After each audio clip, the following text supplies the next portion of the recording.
voice can break the dark. A single spark ignites the heart. But if we turn when justice calls, the chains we forge will bind us all. When truth is silenced, when lies take hold, the cost is freedom, the soul grows cold. No one stands tall while another must fall. Freedom for one depends on freedom for all. We're mavericks of freedom, rebels in the fight, defending every voice, defending every right. For the moment we falter, the moment we stall, we lose our own freedom when we let others fall. You can't stand free while others kneel. When justice fades, it's freedom they steal.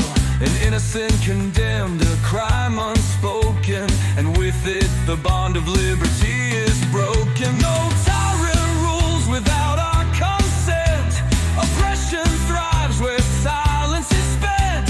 Stand for the weak, the silence the small, or freedom will crumble for us all. We're mavericks of freedom, guardians of the light, fighting for the truth, for what is just and right. For the rights of one are the rights of all. We rise or we fall by answering the call. Even those we may oppose deserve the rights we all uphold. For if we deny them what is fair, we build our own prison in despair. The fight's not easy, it never will be, but justice for one is the key to be free. We stand as mavericks, together we strive, defending the rights that keep freedom alive. We're mavericks of freedom, rebels in the fight, upholding every truth, protecting every right. When one is oppressed, we're all in the thrall. Freedom for one depends on freedom for all. So take a stand, let your courage rise. Defend the truth, don't compromise. For the soul of the world, the writing's on the wall. Freedom for one depends on freedom for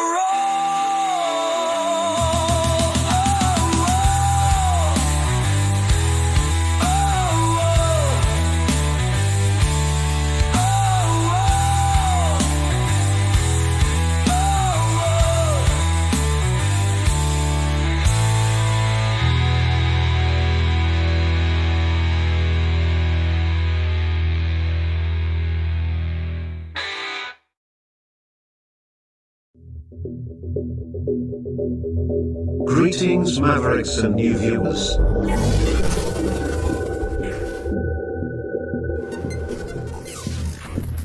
Tonight, direct and live from the Maverick News Network World Studios. This is Maverick News with Rick Walker.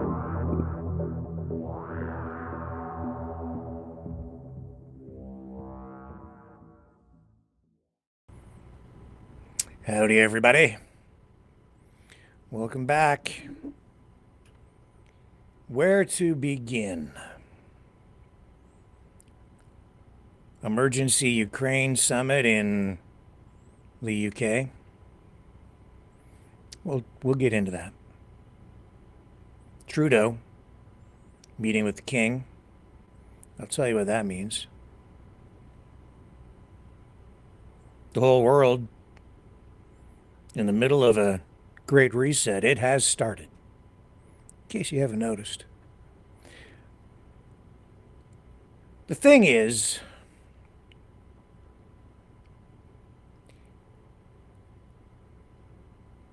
are you ready for it? Do you really know what it is? Do we really see it? Are we being told the truth? Is what we think real? Is it all just some sort of an illusion? Are they just acting? Is it authentic? Who's lying? Who's telling the truth? Who are the good guys and who are the bad guys? Do you really want the truth?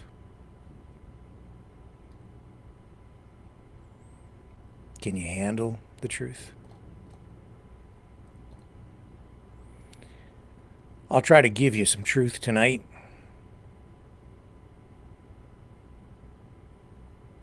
It's the best I can do. I'll be right back.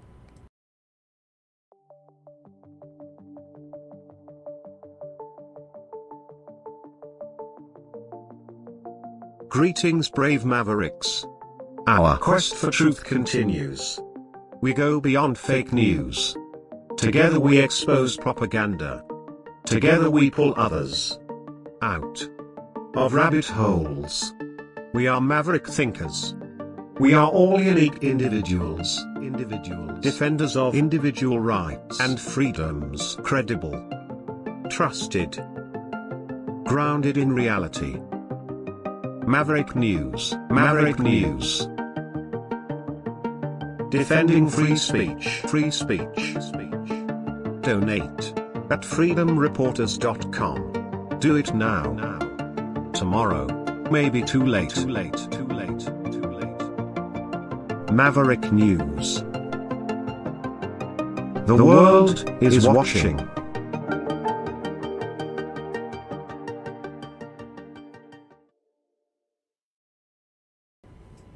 Okay, we are back. So first up tonight,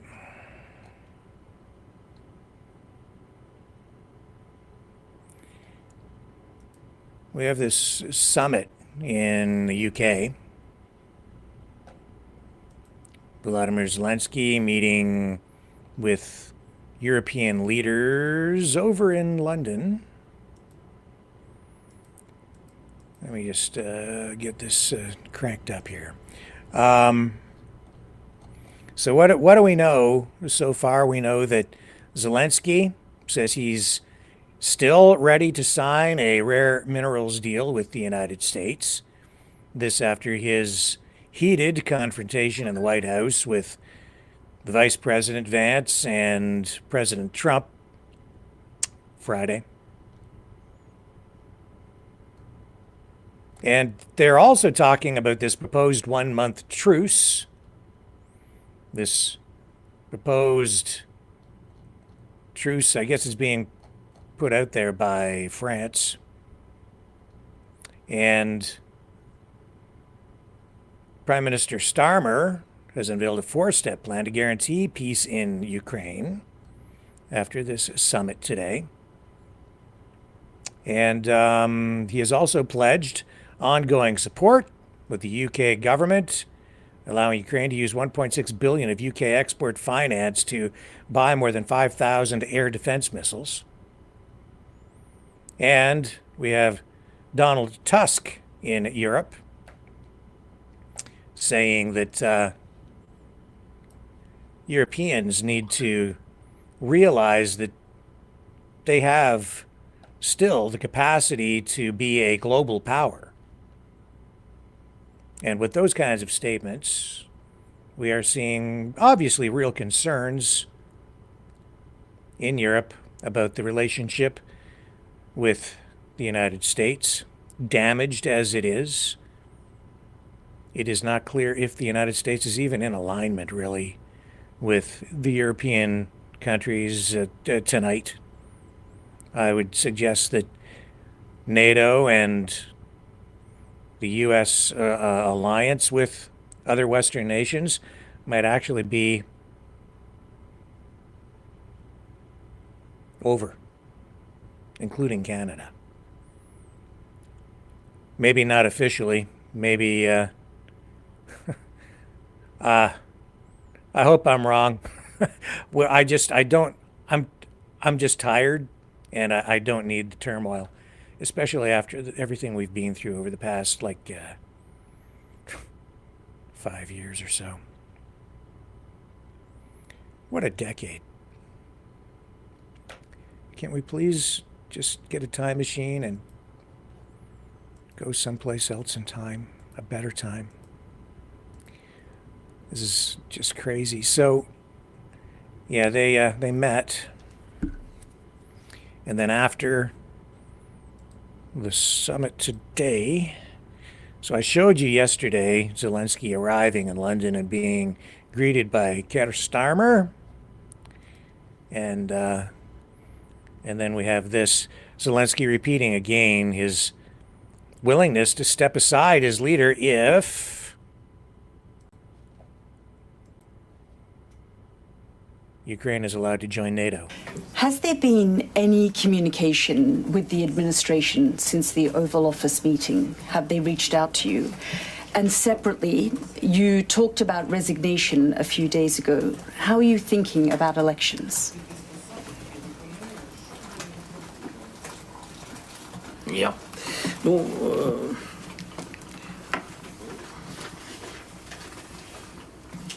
комунікації є. There is communication, Не на моєму рівні. not on my level. Да. Yes. А що стосується As regards піти з посади, resignation, my resignation, якщо мене міняти, if отак я можу просто дати, як if I'm to be changed and I'll hear, how can I put з того, it, що зараз відбувається з підтримкою, міняти мене with просто, what's happening це буде непросто. with the support to change Тобто, me, it will мало not be просто провести easy. вибори. Because it is Треба not мене enough ще to й не simply допустити. hold elections. You would need to prevent me Тобто це from трішки складніше. participating in the elections. And Вийде, що it треба will be домовлятися зі мною. a bit more difficult, so А я сказав, що я міняю they'll have to на negotiate НАТО. with me. And I said that I'm exchanging it Значить, я for виконав NATO своє membership. завдання. And then it means that I fulfilled Що my є mission. НАТО і війна закінчилась, значить я виконав свою місію. There is NATO, Хоча, якщо чесно, It means це I've виглядає, fulfilled my mission. Although, honestly, що люди, не будемо казати їх посади, скажімо так, громадяни it looks інших like країн, the people, and I'll not be calling their posts, naming their posts, but the citizens of other countries are telling Ukrainians which president they should have, especially if these people occupy official posts. неконструктивно It seems і to me недемократично. a bit undemocratic говоримо and unconstructive. Цінності. We are speaking about the виглядає не дуже values, демократично. and it definitely Хоча я looks відверто not кажу, very може це вихід для democratic. всіх, і для Although Путіна, і для I'm всіх. openly saying maybe it Якщо я is не такий гнучкий, як вони a solution кажуть, for так, Putin, ну, for так я міняю everybody. на If I'm not that Чесно flexible кажу. as they say, I'm exchanging it for NATO. Can I just ask, you alluded to citizens of other nations. I mean, since the incident, Senator Lindsey Graham said that perhaps you should consider resigning. Speaker Mike Johnson today said that maybe you should consider resigning. Is your attitude it's not their business?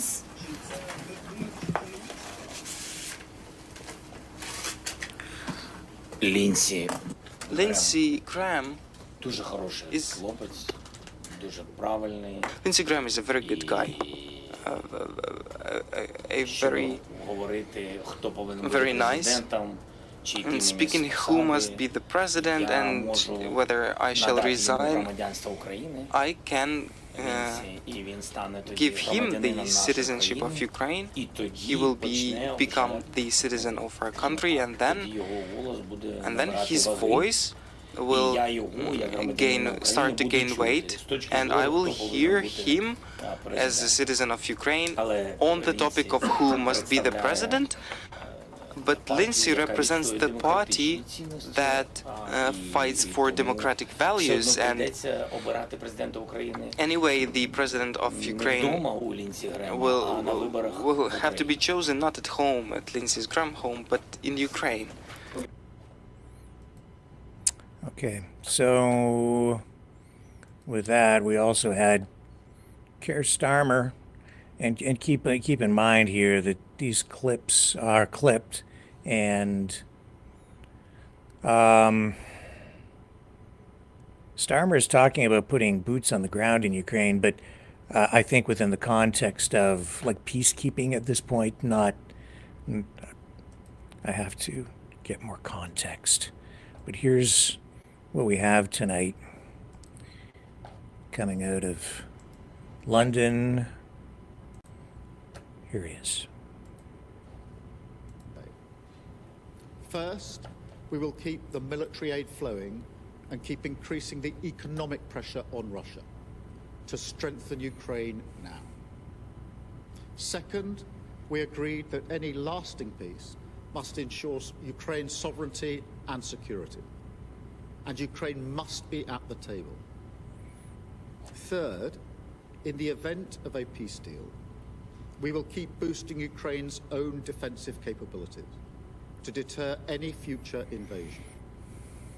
Fourth, we will go further to develop a coalition of the willing to defend a deal in Ukraine and to guarantee the peace.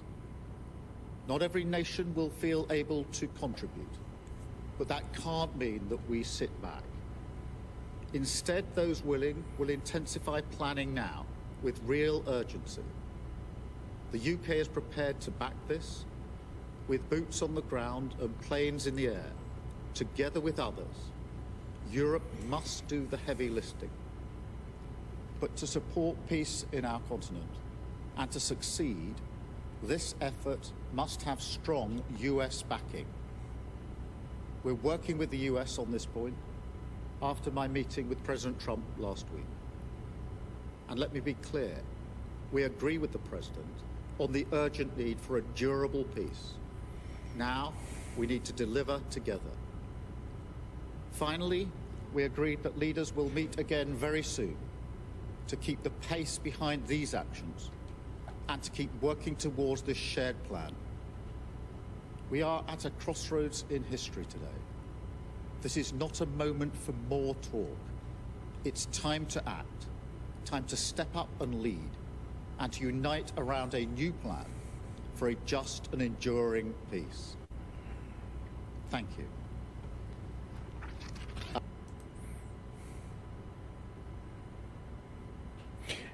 We are at a critical moment. What we decide to do and what we support as individuals is critical. And we need to make sure that when we're making these decisions on who we support, what we reject, we have to try to make sure that our minds are clear and that we are working with factual, truthful information. I'm just very worried about our future because of what I am seeing online. There is so much deception out there. I have been deceived, and I apologize. I am sorry, because I have been deceived. At times I have accepted things that I have seen, that I have been told as being factual because I thought they were coming from credible sources. Yes, I was tricked. Because I, even as someone who has worked in media all my life, did not see it for what it was at the time. And it's dangerous. And once you accept one lie, other information becomes distorted. Your perspective on everything changes. Your very reality morphs into something that is not so. Yourself in something of a mental slavery. And it is very, very difficult to climb back out of that dark place.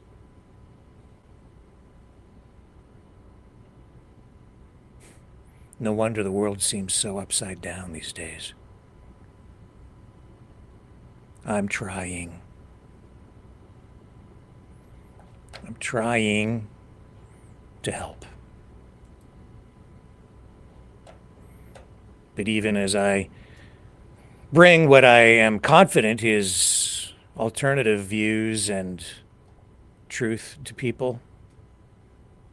Some people just don't want to see it because it's an affront to whatever world it is that has been created in their minds. We'll come back to that. But here's Donald Tusk, Prime Minister of Poland. This was before he went to the Ukraine summit in London. Speaking about, again, us being at this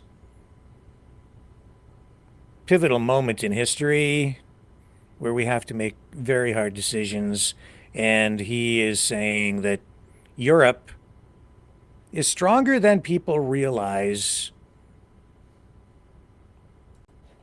I'll let him speak for himself. Proszę Państwa, jest taki paradoks i He says, ladies and gentlemen, there is a paradox, and someone has already overlooked it.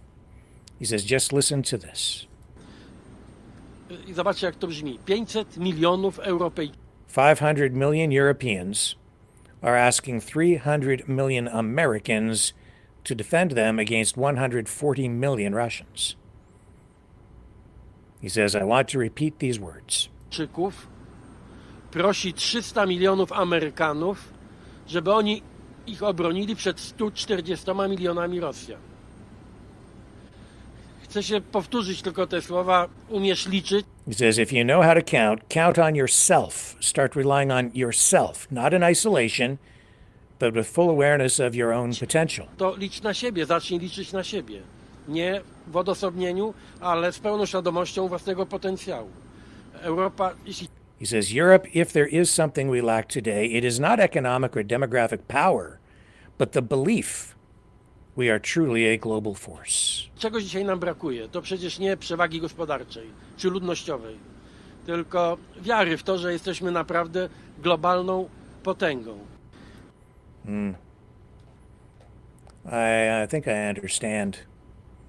And I think what he's saying in just more direct in more direct terms is Europe, the free world, Canada, everybody has just been using the United States as a military crutch for too long.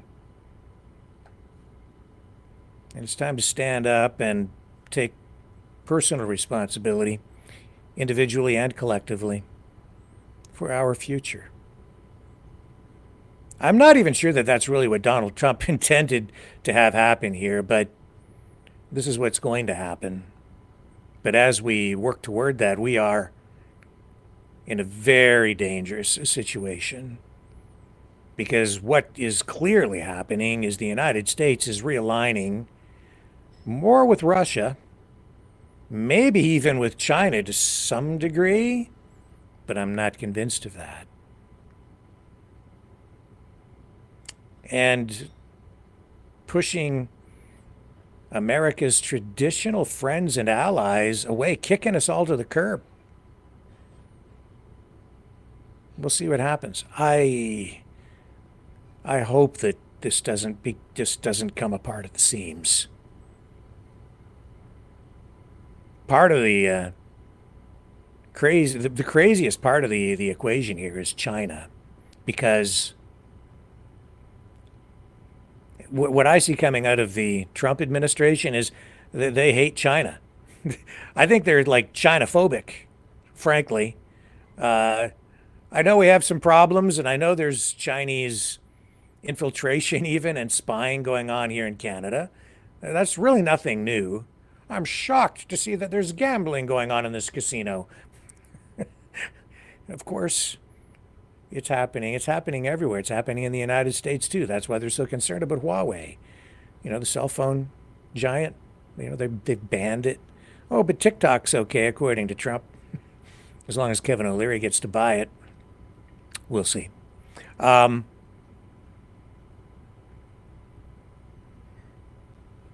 as the United States aligns more with Russia, if the alliance with Europe falls apart and isn't there, it leaves the UK, all the European countries, it leaves everybody there very vulnerable, largely because of access to satellite surveillance and communications, which are needed for like drones and drone warfare. If you don't have access to those Starlink satellites, there are thousands of them up there, actually. I don't know if you're aware of that. Thousands. For massive coverage around the world. This is like an extremely powerful surveillance network. Oh, everybody's worried that you're against like digital surveillance in your 15-minute city. Are you kidding me?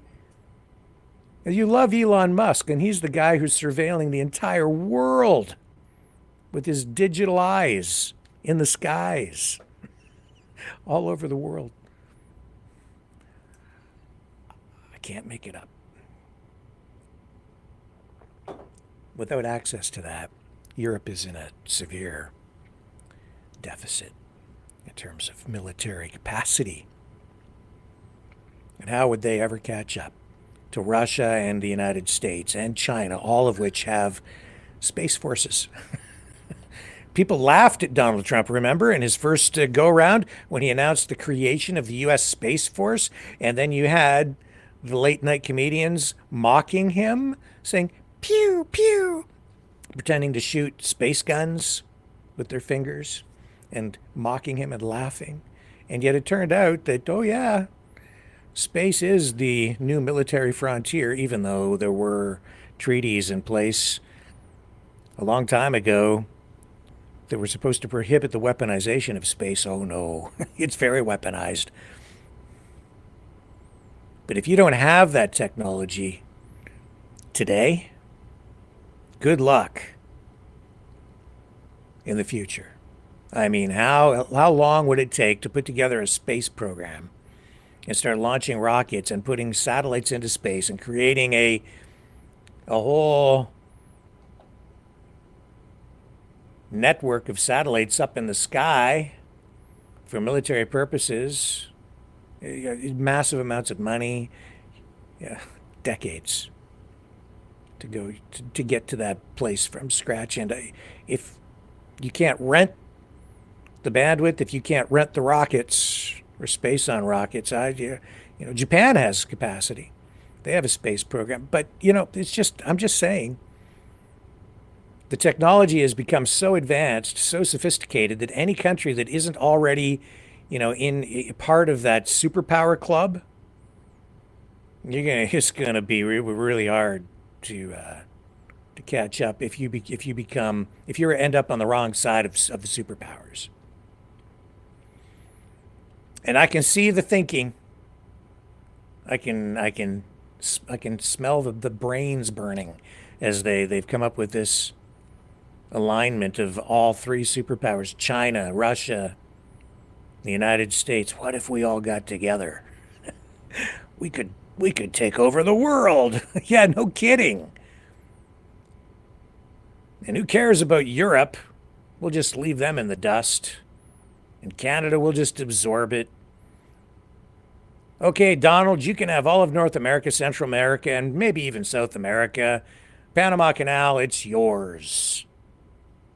Vladimir Putin, you can have, in exchange for everything we get over on this side of the planet, you can have all of Eurasia. And you can rule from Russia. And Xi Jinping, be my guest. You get your slice of the globe down there in Asia. All yours. Have at it. All you little countries, you don't matter. You don't even exist.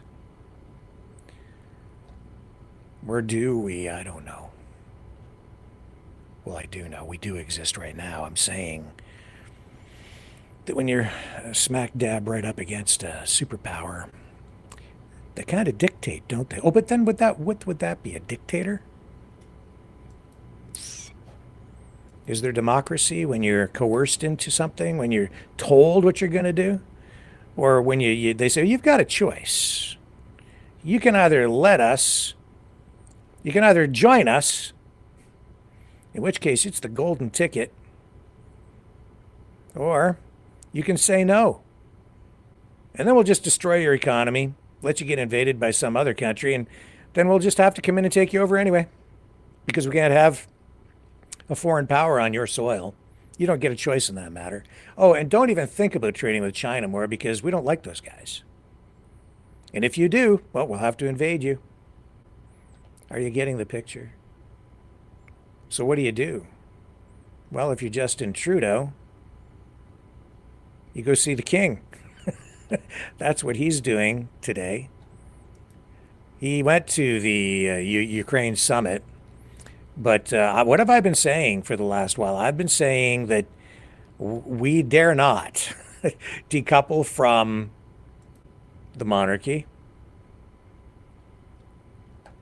because that is actually that's the most powerful thing we have to protect us from what is clearly the most significant existential threat we're facing right now from another country, and that's from Donald Trump and the Oval Office, because he's threatening to annex Canada. That's a real threat. Oh, it's just America. They're our friends.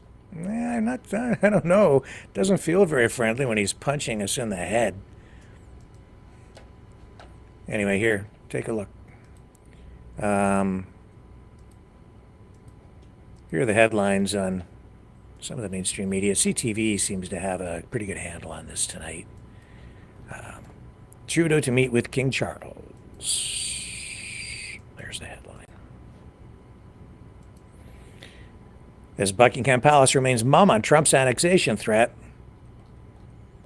And I've been saying, like, our history goes way back. And yes, we are a sovereign country, but we are one of the Commonwealth countries. We're part of a club with long-standing ties back to England. Just here, as Buckingham Palace remains quiet on U.S. President Donald Trump's persistent attacks on Canadian sovereignty, Prime Minister Justin Trudeau is set to have an audience with King Charles III on Monday, during which that issue is expected to be a priority discussion. Trump has quadrupled down on his comments in recent months that Canada should become the 51st state. He's not joking. He said on several occasions the country could avoid the sweeping and significant tariffs he's threatening if it agreed to annexation, and that he's prepared to use economic force, which is not friendly, to make it happen. And then if you go down here, these guys are finally catching up to what I've been saying now for, well, a long time, actually. Here's Jason Kenney, Canadian politician, former Premier of Alberta, saying, for Canadians disappointed that King Charles has not commented on President Trump's threats to annex Canada, in his capacity as King of Canada, he can only act on the advice of his Canadian First Minister, that is Justin Trudeau, the Prime Minister. That's a core constitutional principle. It's an important point. And it actually proves that we are a sovereign nation. Part of the Commonwealth, yes, but the king does not just intervene, even in the face of a threat from another country to basically take us over. The king still sits back and lets us take the lead. But we are part of the club. And we do have ties to the monarchy. And that's a backstop. It's an insurance policy, which is what I have said for years, that people don't really understand. People are telling you out there that we're not a real country, that we're controlled by the king, that the crown controls everything here, and it is not true. But, Rick, every piece of legislation has to receive royal assent, and the king has to sign it. Yeah, that's right. Because what the king's role is not to dictate policy or even approve laws. His job is not to come up with or assert or even suggest policies here. It is to protect process. He checks all of these things as they are given to him, these pieces of legislation. And if they have followed proper process, protecting the will of the people of Canada, he gives it royal assent. And even here, where the country may actually lose its very identity and existence, he's not doing anything until he speaks with the prime minister. And that initiative, that onus, that has to come directly from the prime minister. That's what Trudeau is going to be doing tomorrow. He's going to talk to the king, explain the situation from the government's perspective. And then we'll see what happens after that. But know this. If we are threatened, if Donald Trump decides to take coercive actions against Canada, we can go to the UK and, as part of the Commonwealth, ask for them to assert our sovereignty, to underline it in a sense. So here's another post from Anthony Housefather, Liberal MP, saying, here says, Canada's head of state must be able to clearly say that we are an independent country and will stay that way. And there are others speaking out on this tonight as well. And suddenly our relationship with the Crown takes on a new perspective. You begin to see the value in it. The king won't dictate. If we choose to join the United States, they won't intervene. They won't stop it. If people choose that, I guarantee it. However, if we choose to remain sovereign as our own independent nation state, and Donald Trump is opposed to that, you will see pushback from the UK, I guarantee it. If we ask for it. Otherwise,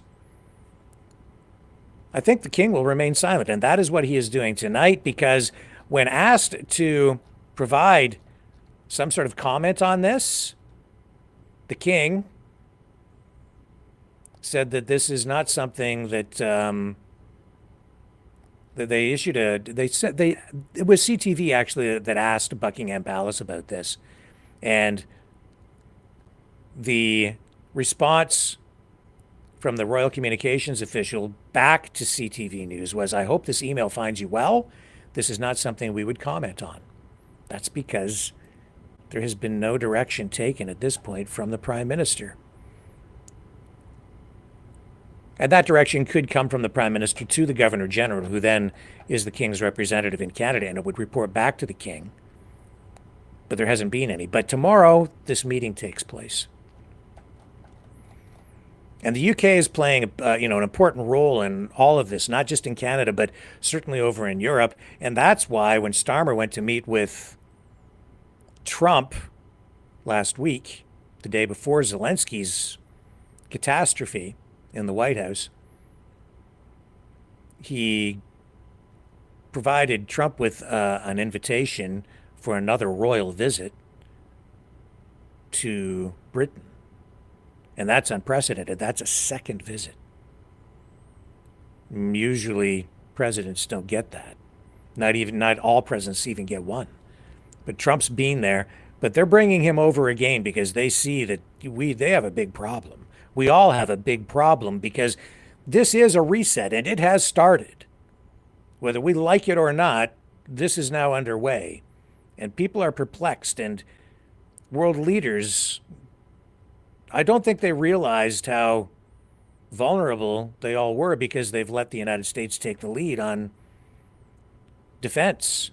And it has been an obligation of the United States to protect Western nations, other nations as well, as the dominant nuclear superpower of the world. People say, well, they don't need to be the policeman. It's not about, but yes, it is. Because if you don't want, otherwise every country is going to try to get nukes. But if you have, and this was essentially the plan, in my view, after World War II, is that the United States had the nukes, and they were therefore obligated to protect the rest of the free world against outside aggression. If not, those other countries would seek out nuclear weapons themselves. And that's why the United States has had to take on the role that it has taken on. And the proper role for a superpower like that is to protect nations through a kind of policing, right? to protect the little guys, protect them, not dominate them, not say to other countries, you know what, you don't matter, so yeah, I'm just going to annex you. I'm taking over. Yeah, I've been in office for 2 days now. By the way, yeah, I'm taking over this country, that country. That's not what the United States role is supposed to be. And Donald Trump has clearly no sense of that at all. It's not about I'm the biggest, I'm the baddest, I'm the strongest, I get to do whatever I want. And I see in his, I can see that, I can kind of see that the wheels turning in his head too, even in that disastrous meeting with Zelensky.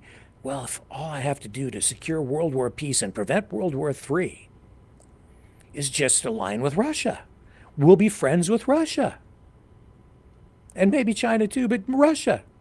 And then imagine how great that would be if we were working together, and how powerful we would be. No one would be able to oppose us. We'd dominate everything. We don't have to listen to anyone. That's why I keep hearing people of that political persuasion who keep saying, there is no political solution. There is no political solution.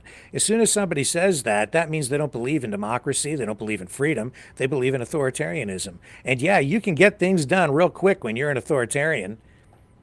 Just ask General Vallely, who said those very words on this program the other night when we interviewed him. And he said he doesn't believe in political solutions when dealing with geopolitical problems. No, you just have to find the solution and then implement it. I'm like, holy crap. Really? That's the mindset now? And of course, has been an advisor directly to Donald Trump. And I keep hearing these words. We don't believe in political solutions. We just have to implement these things. That's dictatorship by definition. And that's what's going on. Executive orders. I want this. I want that. I want this. I want that. Here's 400 of them. I hereby declare that this shall be the way it is. And oh, by the way, your country, this is mine. And oh, yeah, that body of water over there, I'm renaming that to the Gulf of America. And if you don't comply, if you don't call it that, there shall be consequences. You will be held accountable.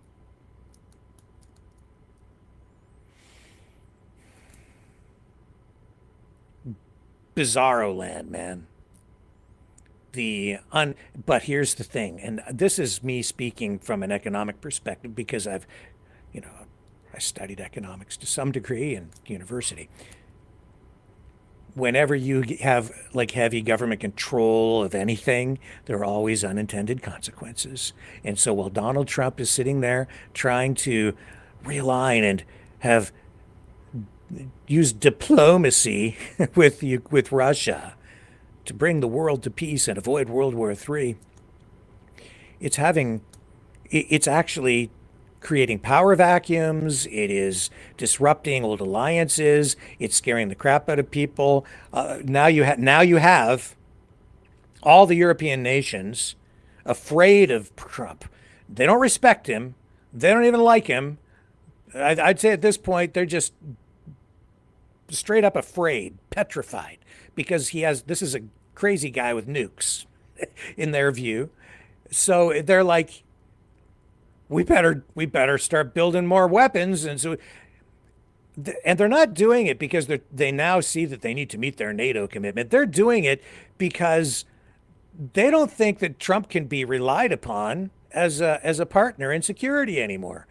And because they can't rely on Trump, they now realize that all it took was one election where one guy brings in a new administration with a completely different worldview that is more in alignment with your adversary than with you. And he's flipped sides in many respects, if not in totality, at least partially, and to the point where now European nations are freaking out. And rightly so. Now, you have nuclear power over there in Europe, but not to the degree that the United States or Russia has it. And they don't have military force or capacity to the degree that the United States does. And it's going to take years to build up their military capacity to a point where it provides really, I think, truly meaningful security for their continent. In the meantime, Europe is now incredibly vulnerable. It's wide open. It's like it's open season basically on European countries if the United States is not involved with NATO, with the security. All these people who have been shouting, "Say no to NATO! Let NATO fly apart! We don't need it. They're just a bunch of warmongers." Here's the unintended consequence of that. The unintended consequences of that. This brings us closer to World War III than virtually anything. Here's why. Because these European nations, UK, they have nukes, but they don't have a really, really powerful conventional military right now. It's degraded over time. Other European nations also, they don't have the capacity. Even those satellites, the Musk satellites, the SpaceX satellites, they orbit much lower than some of those other satellites that are up there. There are alternatives to the SpaceX network for other countries, but they're much higher up. The lag time for the communication is much greater. It therefore makes those satellites much less useful for drone warfare, surveillance, and there are far fewer of them. There are hundreds, not thousands. And so you're at a distinct disadvantage. And if you don't have access to those satellites, if the United States decides to not allow Ukraine to even buy the space on those, like lease it, because it's a private company running those, and you can just buy the space, which is, and I was going to say something else about some Russian claims in that regard, but the point is, you're way behind in technology at a time when technology is improving and increasing at an exponential rate. And if you're not already on pace, good luck catching up. Does Europe have the economic capacity? Yeah, they do. They have the population. They have industry there. They can ramp things up. And, we hear all this talk about the economy and how the European countries are in decline or they just don't have the capacity, but they do. You have big companies over there too, and they can ramp up production. And they have factories that they can convert to different kinds of production. So a lot of these claims are exaggerated on the negative side. But it takes time. So as a result, because these countries are so vulnerable right now, if there is an escalation of or an expansion of this war outside of Ukraine, and we're already seeing unrest in Romania and Moldova and Estonia, and we're seeing information warfare ramped up in all of these countries. We're seeing Russia cutting communications cables, undersea communications cables to the Baltic nations. We're seeing a response from NATO to that regard. So the war is already further afield than just in Ukraine. And it's already taken root here in Canada in many respects. That's why we're being threatened with the 51st state stuff. Because we're in play. It's all part of the big picture. It's all part of the big reset that's underway right now. And so if a country like the UK, if any of those European countries are threatened and they're being overrun by a military that has more capacity and they can't keep up, you think they're just gonna give up? Now suddenly the nuclear problem takes on another dimension. It's a different equation. What are you going to do? If the United States doesn't provide that stability, and by creating this power vacuum, Donald Trump is creating extreme instability in Europe. And as a result, we're getting to some degree, if not history repeating, certainly history rhyming. In fact, Zelensky getting kicked out of the White House just reminded me so much of what happened just prior to, during World War II, actually, when the Nazis went into Ukraine. And the way that they treated the nationalists there, who were hoping that the Nazis would support their hope, their desire for an independent Ukraine. They thought that the Nazis would come in and say, we've liberated you, because they said they were going to be liberated and they would be free. Or at least that they would, since they were pushing the Russians out, the Soviets, they were like, hey, this is great. But it didn't turn out that way, because they were just as oppressive, if not, they were just as oppressive in many respects as the other side. And they wouldn't allow Ukraine to become independent as they came in to liberate the country. Keep that in mind when people are telling you that they're coming here to Canada to liberate us. Oh yeah, really? You're going to liberate us, are you? Yeah, we've heard that kind of talk before. We're coming to liberate you. Well, thanks. I don't need it. We're gonna liberate you whether you like it or not. You need it. You're all up there just. You need to be liberated immediately. Really? By whom? By us. Because we're so free down here that you need more of it. You need more of the freedom we have down here. Really? Because when I'm looking south of the border, I see a lot of problems down there that maybe they should focus on fixing before they come up here to give us whatever it is that they think we need. I just don't think it's any better.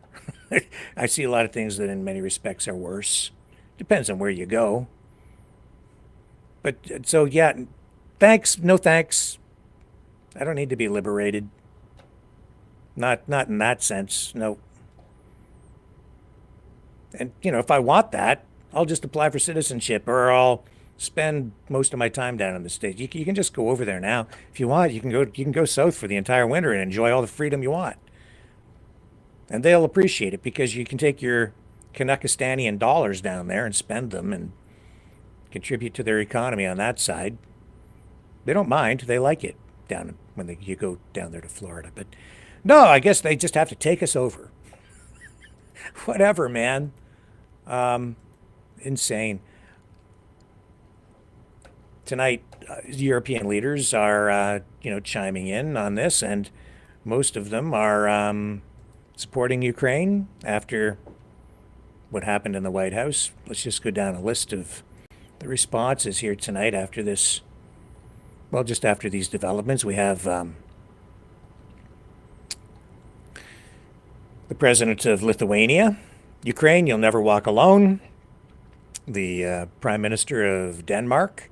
Dear Zelensky, Denmark proudly stands with Ukraine and the Ukrainian people.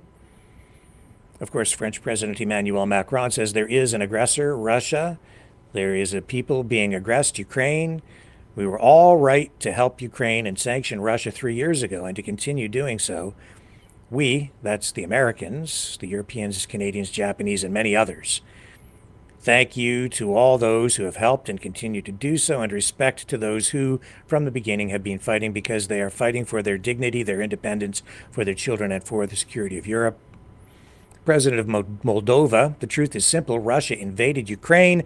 Russia is the aggressor. Ukraine defends its freedom and ours. We stand with Ukraine. Swedish Prime Minister, Sweden stands with Ukraine. You're not only fighting for your freedom, but also all of Europe's Slava Ukraini. Incoming German Chancellor, dear Volodymyr, we stand with Ukraine in good and in testing times. We must never confuse aggressor and victim in this terrible war. That's largely what's going on out there, too, because of the information war. People they're being shown things in a mirror upside down.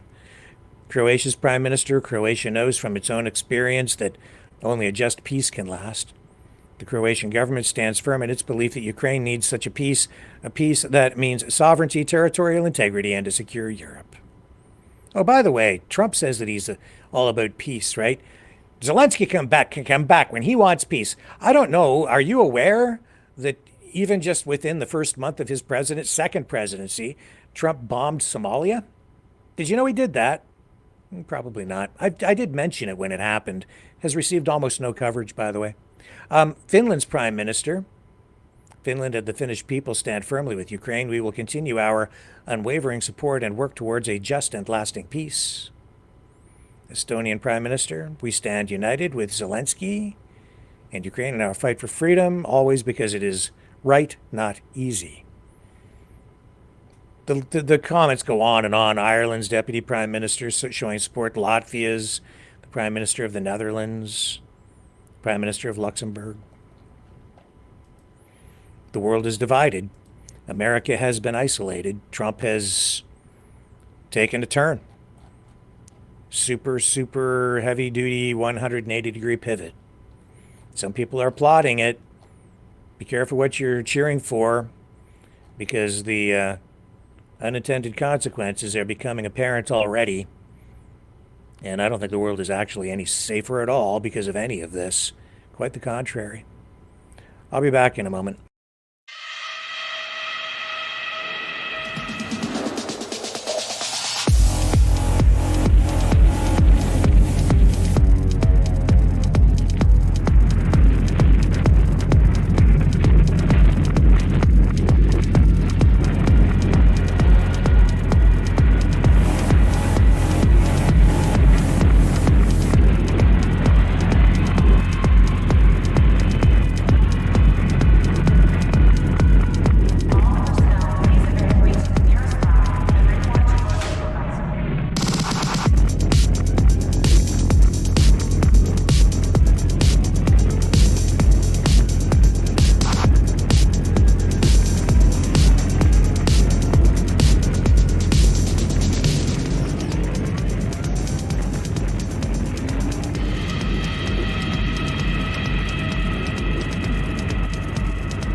Maverick News. The world is watching.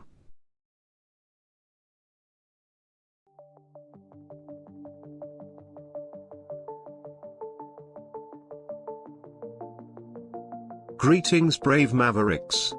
Our quest for truth continues. We go beyond fake news. Together we expose propaganda. Together we pull others out of rabbit holes. We are maverick thinkers. We are all unique individuals, defenders of individual rights and freedoms, credible, trusted, grounded in reality. Maverick News, Maverick News. Defending free speech, Donate at freedomreporters.com. Do it now. Tomorrow may be too late. Maverick News. The world is watching.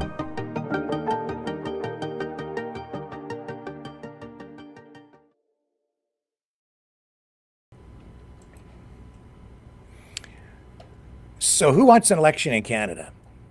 I do. I know everybody's out there shouting for it. Well, you're going to get a by-election April 14th in Halifax. Here, I'll show you. Justin Trudeau has called a by-election. If you don't know what a by-election is, that is a riding in like an election in a single electoral riding, not at the whole country. It's just like one area. So, and this is in Halifax. And this is for a seat that has been vacated by Andy Fillmore.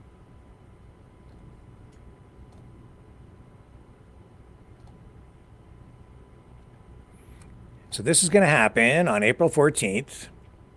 This means that they will be voting in that riding, the Fillmore riding,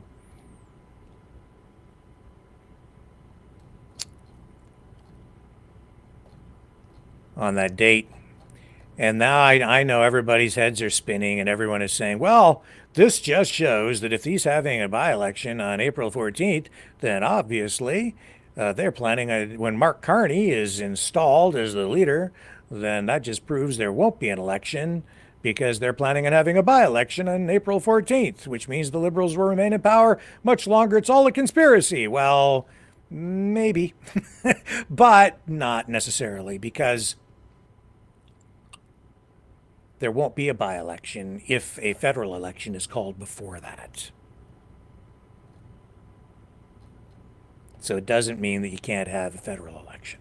And I would suggest to you that we're going to have one sooner rather than later. And I would say as soon as the Liberal leadership race is over with, you're going to get an election call very, very soon thereafter, maybe even immediately. And that is because the Liberals are going to want to take advantage of the political turmoil that we are being presented with right now. They want to fight on the issue of the 51st state.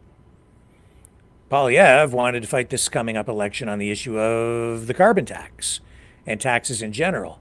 And he's having a hard time pushing away from that because he has so much invested in that campaign and the slogan and everything that he has been, doing to get people's heads wrapped around those ideas and that messaging.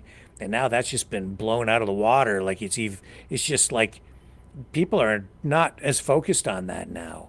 And the Liberals have capitalized, politically on this 51st state stuff.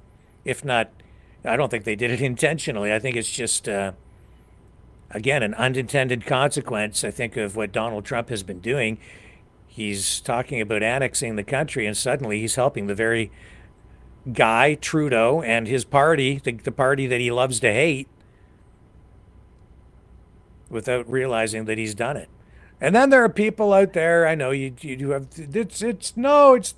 they're working together, Trudeau and the Liberals, they're all in on it. It doesn't matter what it is. People have some sort of a crazy conspiracy that they spin up around this stuff. In this particular case, that is so elaborate that you are definitely giving them way too much credit, I think, if you're buying into that kind of idea. That it's like a conspiracy between Trudeau and Trump, who are actually super great friends. No. Oh, no, they're working together. Today, Bitcoin price bounced back.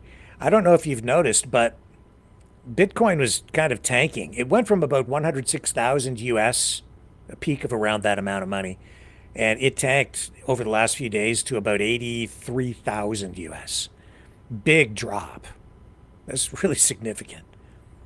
Until today. And that's because Donald Trump made an announcement. He is, just by opening his mouth and saying words, which is what a president does a lot, but the words of a president matter a lot. They carry really, they carry a lot of weight.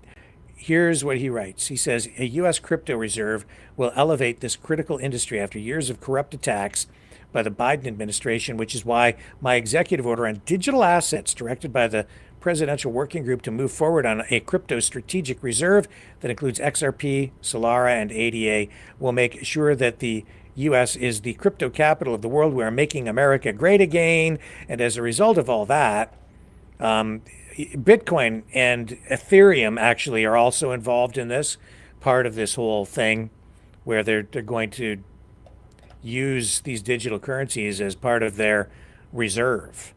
I'm not sure it's wise, but they're doing it. And as a result of that, the price of Bitcoin bounced back today.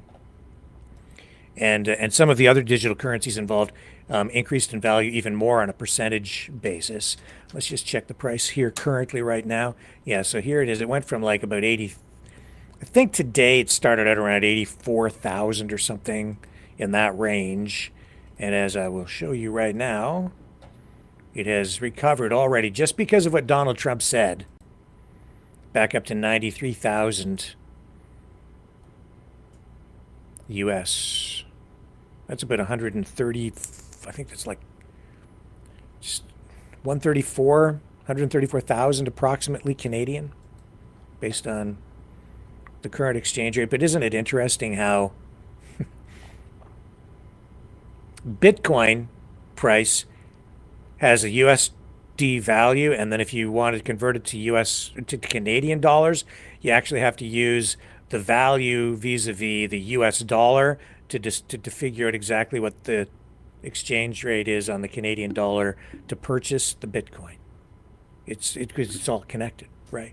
But everything is still sort of pegged to the US dollar, if you get my meaning, even though we've moved into this crypto age.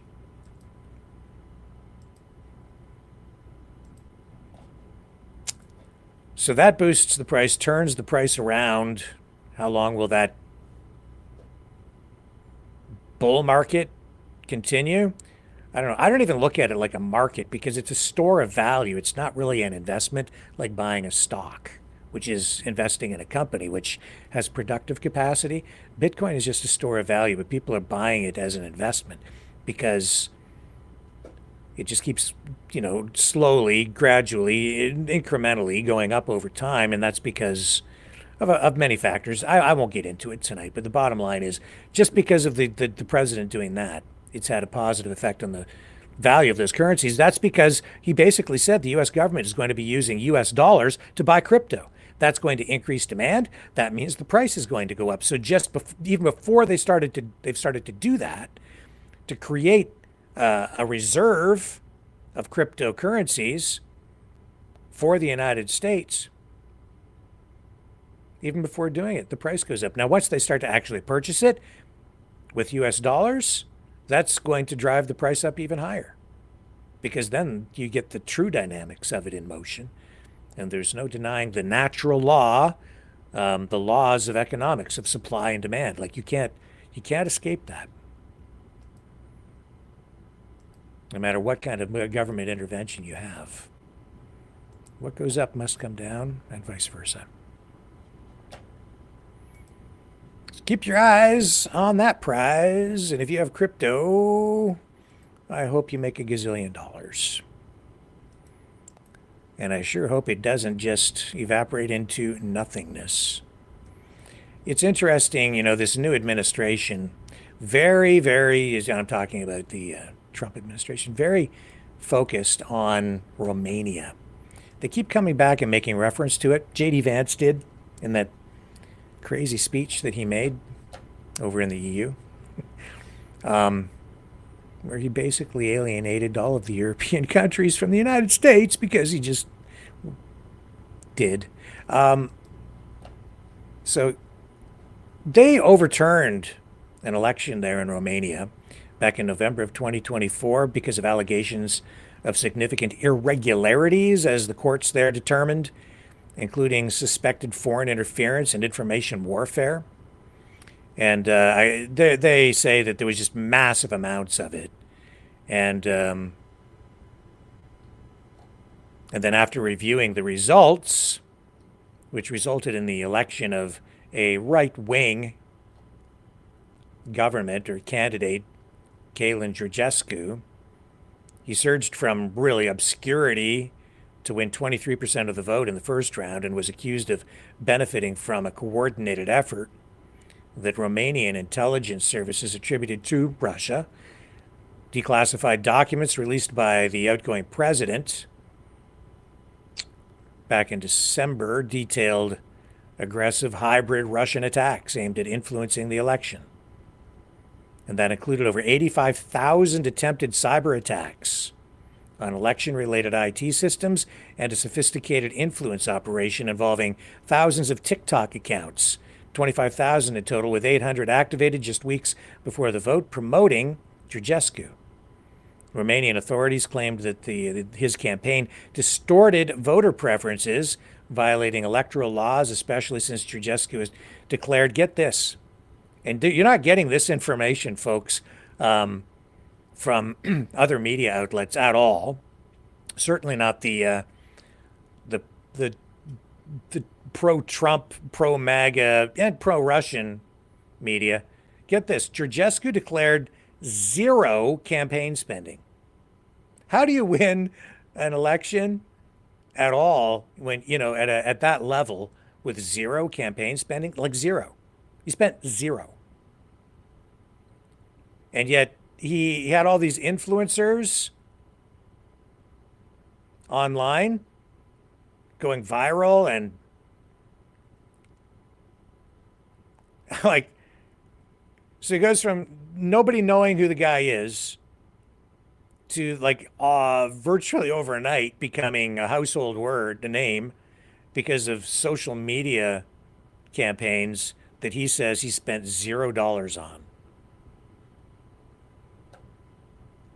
Maybe he didn't spend it. Maybe Russia did. They seem to have some evidence of that. And his visibility went from zero to household, and he came away with that much of the vote in the first round. So anyway, I'm a little perplexed at this too, because again, a double standard being laid out here. Because you think back to the 2020 election, and what was the biggest beef with Trump? They rigged it all. The Dominion voting machines. It's all fixed. It's rigged, of course, blah, blah, blah. So his allegations, it depends on what side of the political fence you sit on, right? So they're complaining that there were improprieties, and actually social media influencing was one of the biggest beefs he had, and the MAGA people, right? I was like, yeah, you can't be doing that. You can't put your thumb on the scale on social media, and you need a fair and balanced mainstream media. All these complaints, and people take them as valid. But when you hear complaints about, and Tulsi Gabbard, right? She's aware of these complaints, not just from ordinary, regular, everyday people, but this was a ruling that came from a Romanian court after reviewing the evidence. The evidence partly, which she's not going to tell you. I haven't listened to this clip, but I guarantee she's not going to tell you that the guy who benefited from all this claims he spent zero. Okay, I'm not buying it. Maybe he did spend zero, but if you have anybody, domestic or foreign, propping you up or promoting you with online campaigns, media campaign, that's like a gift in kind. And that's the same as making a massive political contribution, which is probably illegal in just about any real free democratic state. But here she is talking about this on, what is this, Fox News, I guess, today. In this way, are showing that they are not committed to peace. And in the case of many of those European countries, that they're not committed to the cause and values of freedom. Even though they speak of this, we heard very clearly during Vice President Vance's speech in Munich, different examples of how these European partners and longtime allies in many cases are actually implementing policies that undermine democracy, that shows that they don't actually believe in the voices of the people being heard, and implementing anti-freedom policies. We're seeing this in the United Kingdom. We're seeing this in Germany. We saw it with the tossing out of the elections in Romania. So there's something fundamentally deeper here that shows a huge difference in divergence between the values that President Trump and Vice President Vance are fighting for, the values that are enshrined in our Constitution, the interests of the American people in our peace and freedom and national security, versus those of many of these European countries who are coming to Zelensky's side as he walked out of the White House, saying basically that they are going to support him in continuing this war and that they don't stand with us around these fundamental values of freedom.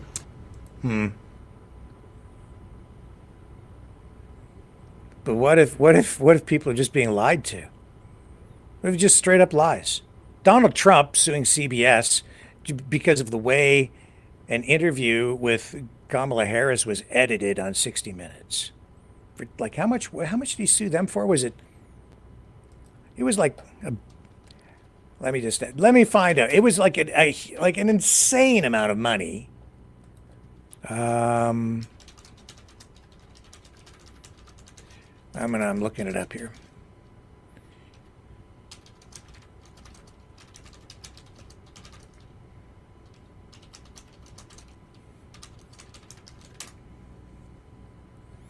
It was, yeah, $10 billion. $10 billion. I'm suing you for $10 billion because I don't like the way that was edited. But isn't that their free speech? Aren't you just supposed to let the stuff go? Like, this is the double standard, right?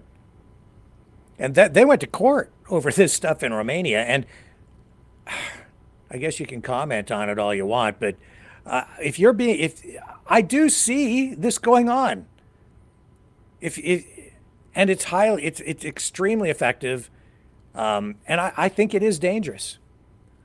I don't know exactly what the answer is, but I know that what we have right now is not really the solution to the problem, because it really does undermine this. It's this just free for all that we're getting online. This is actually the threat to democracy, because the bad actors are not acting in good faith. They are putting out not free speech, they're putting out lies, fabrications, using sophisticated technology, psychological warfare techniques, and people buy it. And there's so much of it. It's not even anymore, if you tell a lie enough times, people begin to believe it. No, now it's like, just create an endless stream of lies to the point where you can't tell what's real anymore. And then you can manipulate people, and even worse than that, convince people that whoever it is you don't want them listening to, convince them that they shouldn't be listening to them because they're lying to them all the time. So then you cut that relationship off. It's abusive. It's like a cult mentality in a way, because that's what cults do. They alienate people from their families. They convince people that, their new family is whatever cult that they're part of, and they encourage you to just cut off relations often with your family members, your parents, your brothers, your sisters, sometimes even your spouse and your kids and everybody. So you become isolated and entirely dependent on the cult family. And that becomes your world. It's very much the same kind of technique that's being used online to isolate people. Go down into that rabbit hole, I think, really, and if you want to think of it that way, where you're just there and you're isolated. And have you not noticed too that as we get a lot of people, as I just sit here thinking about this on the fly, isn't it interesting how people have been divided along these ideological or just political lines, and many of us have been alienated from our actual families? This is the impact of this kind of warfare. It's very destructive, and it's happening on all sides, both sides. But as a result, once you pick a side, you're just over there now, and now you can't even talk to your cousin over Thanksgiving dinner without it erupting into something that looked a lot like what happened in the White House. And why is that? Because even in the White House, I think those guys' minds are infected. I think Tulsi Gabbard's mind is in many ways infected with this. So is J.D. Vance's. I don't think there's anything wrong with saying, hey, wait a minute, we have an information warfare problem on our hands. It's very real. All the security agencies are aware of it. Some of them engage in it themselves.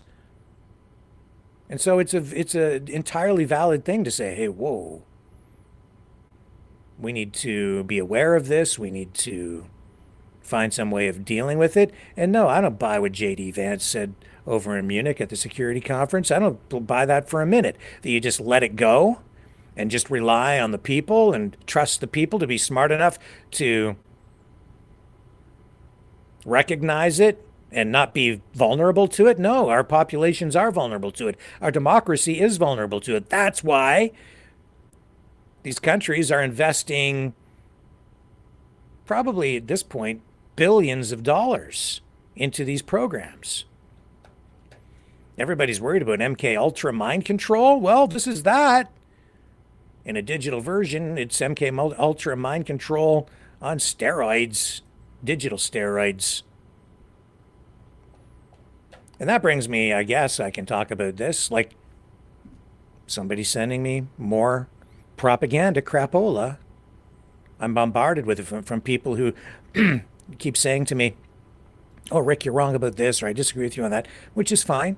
But then they send me, here's proof of this or proof of that. And what do they send me? They send me stuff, videos or links to things, but mostly videos that aren't proof at all. And a lot of it just in the last couple of days about Ukraine, right?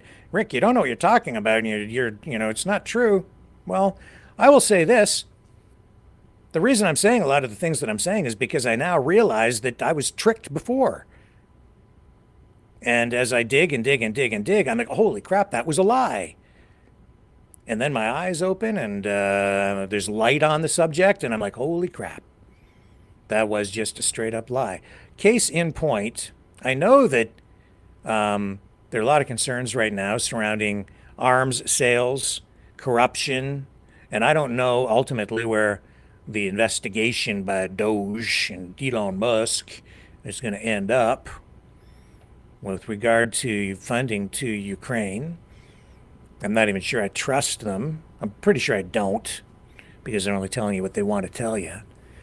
And I'm not even sure if what they tell you is going to be the truth.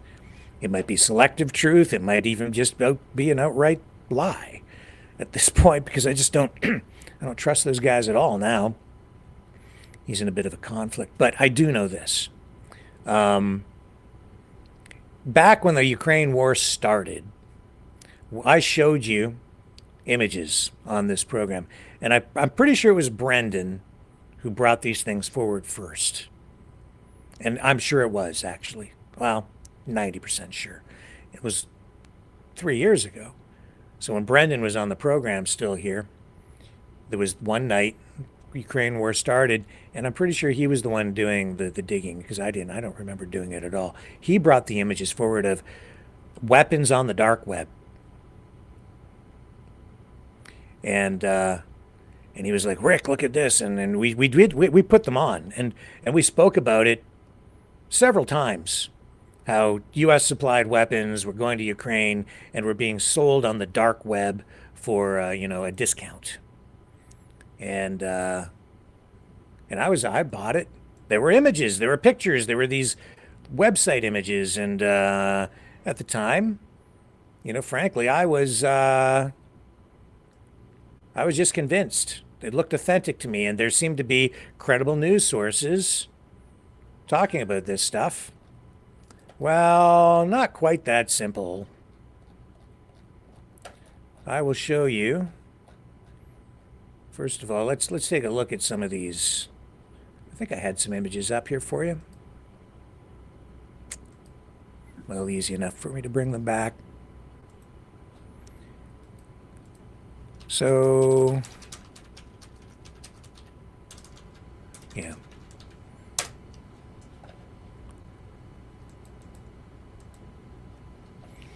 Lots of stuff online. Allegations of, and there has been a history of illegal arms dealing through Ukraine and other countries. Ukraine not alone. So lots of pictures, and some of these from like the dark web, right? So fair enough. But accuracy and perspective is important. And of course, Russian state television, Russian media, they've been pushing this narrative of Ukrainians selling U.S. donated weapons like javelins, anti-tank missiles on the dark web.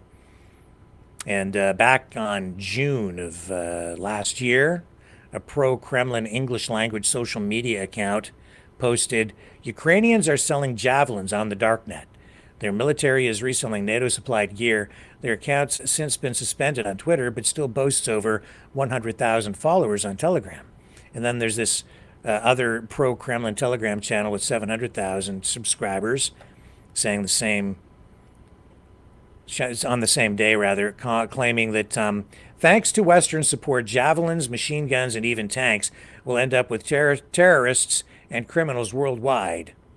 And then they had photos like the ones I just showed you of an ad allegedly selling a javelin for $30,000 with delivery promised to Ukraine, the Ukraine-Poland border or beyond. So been a lot of talk like that online, but there have been many investigations into this, and some of these sites, as it turns out, are fake, and some of the images even that have been shown of the weapons, turns out that they're mislabeled in some cases. They're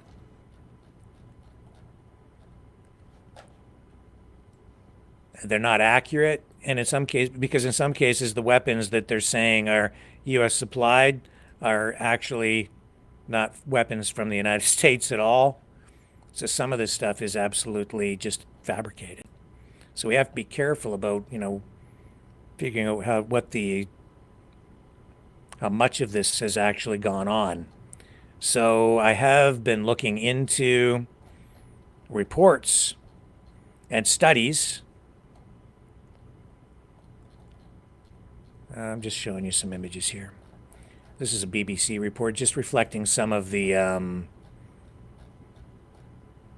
so here are examples of mislabeled weapons.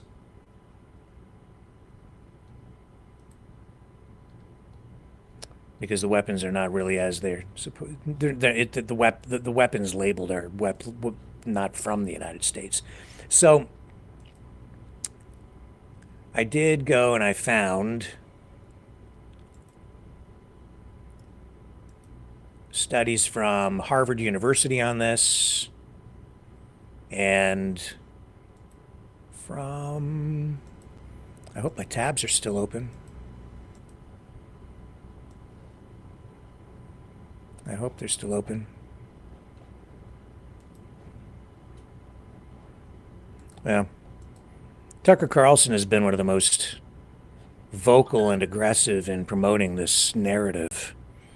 And so here's News Nation, just giving you sort of the alternative or the opposite perspective on this, because Carlson has been saying that these weapons are being sold, like half of the weapons, I think he said, of everything sent to Ukraine is being sold on the dark net for as little as 20 cents on the dollar.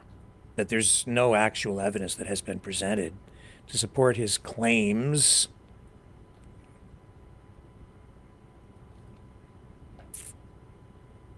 The Ukraine government-affiliated website United 24 Media also criticized Carlson's show this week, citing Ukraine's Center for Countering Disinformation. And the website said stories about the country selling weapons on the black market are simply false narratives that benefit Russia. And I think that the truth is probably somewhere in the middle. Russian media like RT has learned that some of these ads warn that Ukrainian arms smugglers might be crossing into Poland, they say, posing a threat to Europe. One state TV report on RT suggested javelins and stingers could end up with terrorists. But fact checkers have been looking into these dark web websites, and there's so many inaccuracies that even the authenticity of the whole website on the dark net in some cases is being questioned. And there's a cybercrime research firm that has been looking into this and found that one of the main sites it doesn't have much traffic on it, which is another red flag. So there's more work to be done with regard to this stuff, but that's not to say that there isn't a problem. And I'm sorry, I actually lost my tabs on this stuff. Here, I think I've got...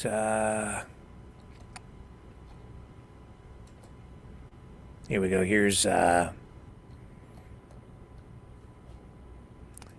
there's just a more balanced perspective on it, I think, in these studies coming out of like Harvard and some of these other independent places that have gone to research this stuff to see exactly how severe the problem is, or how maybe less severe it is. Where did it go? I had it up again.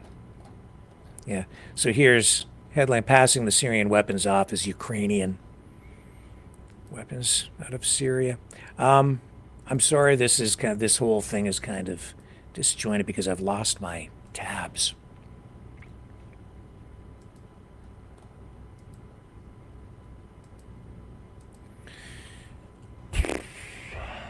Let me take a break so that I can bring these things up properly for you, because everything's just become disorganized here on my screen. My apologies. I will be right back.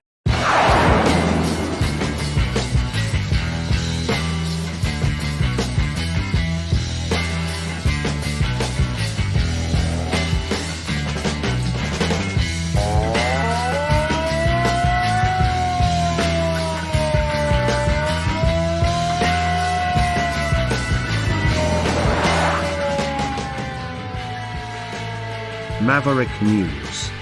Fighting for freedom. So yeah, here you go. So here's this report from Harvard, and this is actually goes back more to the beginning of the first invasion, with the research going all the way back to like 2013, and then subsequent years after that. And it does give you some, better perspective on the numbers involved here. And it's nowhere near like half of, it's not. The invasion of Ukraine has led to a larger quantity of weapons entering Europe, and thus a greater possibility for weapons to go missing. Since 2022, there have been sporadic reports of small and large arms being stolen in Ukraine. In early 2022, a Russian-led criminal organization operating in Ukraine reportedly stole at least one grenade launcher, a machine gun, and over 1,000 rounds of ammunition to sabotage and destabilize Ukraine's efforts to secure the region. Although it is difficult to confirm when and where weapons are stolen, the sheer scale of weapons transfers means that it is highly likely that some weapons will go missing over the course of the conflict. And indeed, we have seen some that have been missing. And there have already been, reports coming out of the Department of Defense, and they have acknowledged that there has been some leakage of weapons, but not like 50%. Total exaggeration. More than that, and this is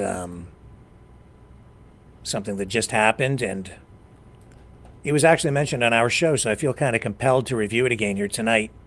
And that is the claim that Volodymyr Zelensky, in that meeting with Trump and Vance, that he called Vance an effing bitch. And Kevin Michelizzi was on the program with me that night, and early in that broadcast, he made that claim. He said that this happened. And I was like, really? I didn't see that. I didn't hear that, and I watched the whole thing. And if you waited until later in the broadcast, we ran it so you could make your own decision, your own assessment of this. I'm going to run it again, because I think what we've got going on here is character assassination of Volodymyr Zelensky. No question about it. Now, I want to hold anybody accountable if anybody's stolen anything or they're acting improperly. But a lie is a lie is a lie is a lie, and we've got so much darn lying going on. I'm tired of the lying, and I'm not gonna just sit back and accept it, regardless of where it comes from. So if somebody's lying, I'm gonna call it out. And I think this is a straight up fabrication, a lie. Here it is again. If you missed it. I've actually watched and seen the stories, and I know what happens is you bring them on a propaganda tour. I've actually watched and seen the stories, and I know what happens is you bring them on a propaganda tour. No. I'm not buying it. And seen the stories, and I know what happens is you bring them on a propaganda tour. I have been to. This is freaking fake. Even if and whatever audio they put in there, I don't think that it's. I don't think you can really tell what the heck he actually says myself, and that they're just putting it on there to make you see it that way. I'm going to take a break. I'm going to go back and find the original clip, the unedited version, and we'll watch it together, and then you can decide. But I think we need to put that original piece up against this edited piece where they crop in and show his face closer with the lips moving, which you can easily do with artificial intelligence now. And they say, we got it on the hot mic. And I don't think in this case it's real. Stay with me.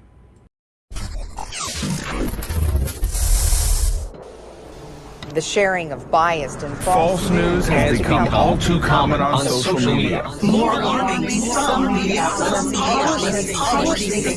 simply aren't true without checking facts first. Unfortunately, some members of media use their platforms to push their own personal bias and agenda to control exactly what people think, and this is extremely dangerous to our democracy. In an ocean of lies a century deep, the truth awaits. Choose not the red pill.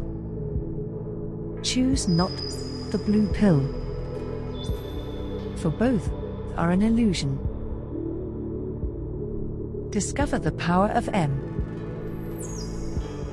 The power of individuality. We are Mavericks. We are the way to the light. Fear not the storm. Join our quest for truth. Truth will set you free. Maverick News. The world is watching. All right, so don't take my word for it. Don't take my assessment for it. You can assess for yourself. I've got the two clips right here. Again, here's the edited thing that is making the rounds. It's actually, to some degree, going viral because it's being pushed and promoted. I've actually watched and seen the stories, and I know what happens is you bring them on a propaganda tour. I have been to. I've actually watched and seen the stories, and I know what happens is you bring them on a. Okay. So there's that. Let's bring up the other clip. Here's the original. I don't know if probably not cued right to that moment. Let's see if we can find it here. Oh, that's I need to go to this one or this one? This one here. Okay. Is that the right one? Yes, it is. Diplomacy that's going to end the destruction of your country. Yes, but if you Mr. President, with respect, I think it's disrespectful for you to come into the Oval Office and try to litigate this in front of the American media. Right now, you guys are going around and forcing conscripts to the front lines because you have manpower problems. You should be thanking the president for trying to bring an end to this conflict. Have you ever been to Ukraine that you say what problems we have? I have been to. Count one. I've actually watched and seen the stories, and I know what happens is you bring them on a propaganda tour, Mr. President. Okay, so that was it right there. You can hear something, but I can't really make it out. It's just like it's. What is it? I'm gonna go to the chat. Anybody hearing that? I mean, when we ran it the other night. People were like, no, it was fake. There's no way that, in my view, that is what they're claiming it is. This is, yeah.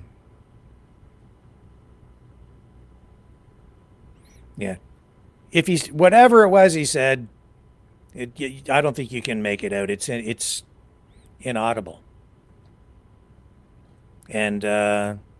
And so much so that the different videos that I'm seeing about it, there are variations even in what they're putting up on the screen and saying, which is they're using the word bitch, but I'm not buying it. Yeah, I know. And that's because, I'm hearing we've got like tons of pro-Russian trolls in there because I'm under attack here every night. And some of you just want to believe what you want to believe. And that's fine. You guys can just keep your heads in the sand if you want. But there's no way that that's what they're saying that it is. That's BS. Oh, Rick, you're a warmonger. No, I'm not.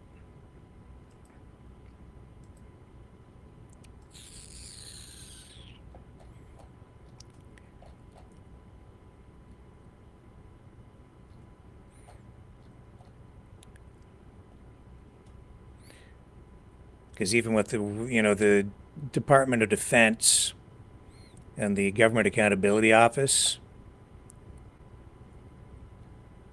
from the stuff that I looked at today, they've been digging into this stuff, but they've not found the level of corruption that Mr. Carlson is asserting. What else do we have here? Yeah, like these claims that Zelensky bought property in Florida with your money. It's not possible, actually. So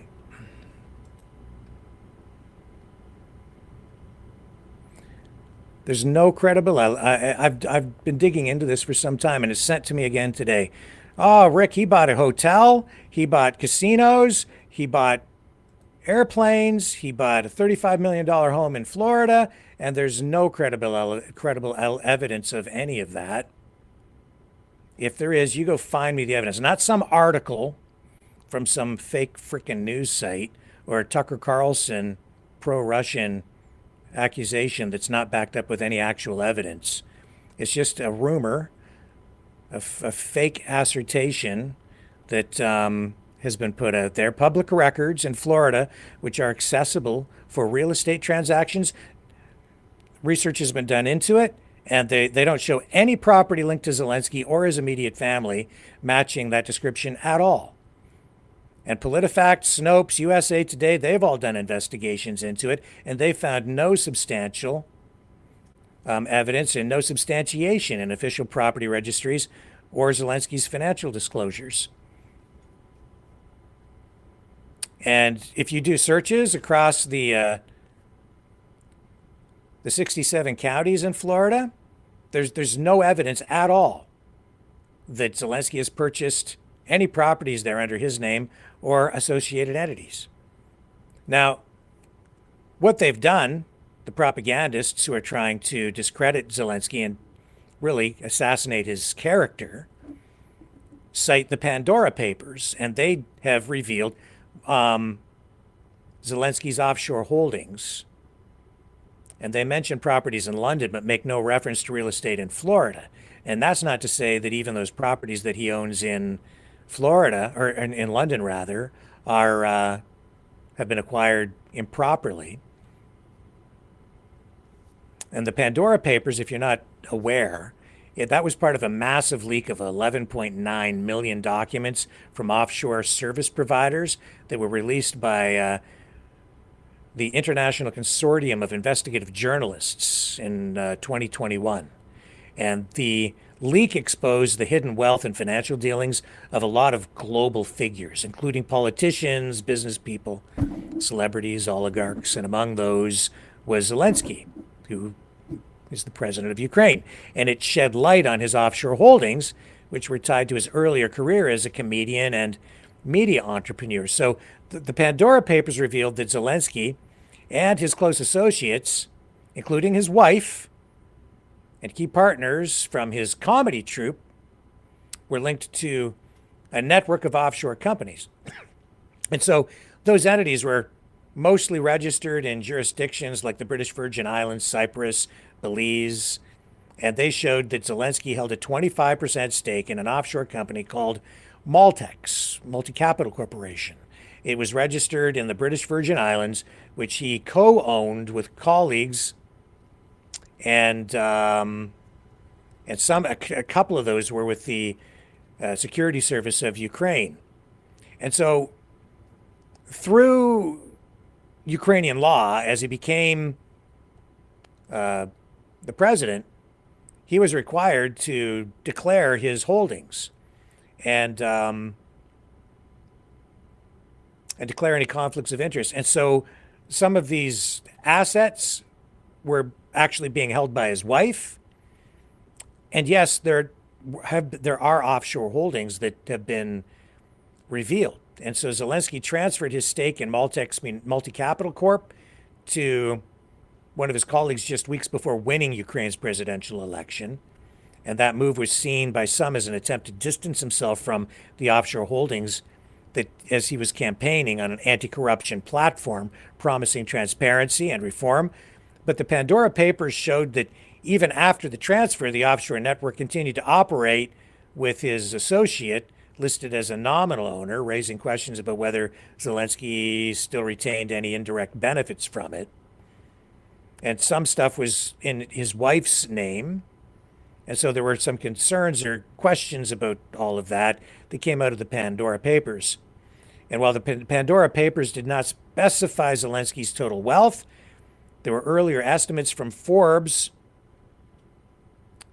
magazine and the Ukraine edition of Forbes, which they say that his total net worth after they've studied at Forbes is around $20 to $30 million. That's what Zelensky is worth. And that's a pretty credible source. And most of that money came from Vartel 95, which was his media company. And some of that money was transferred offshore to Cyprus.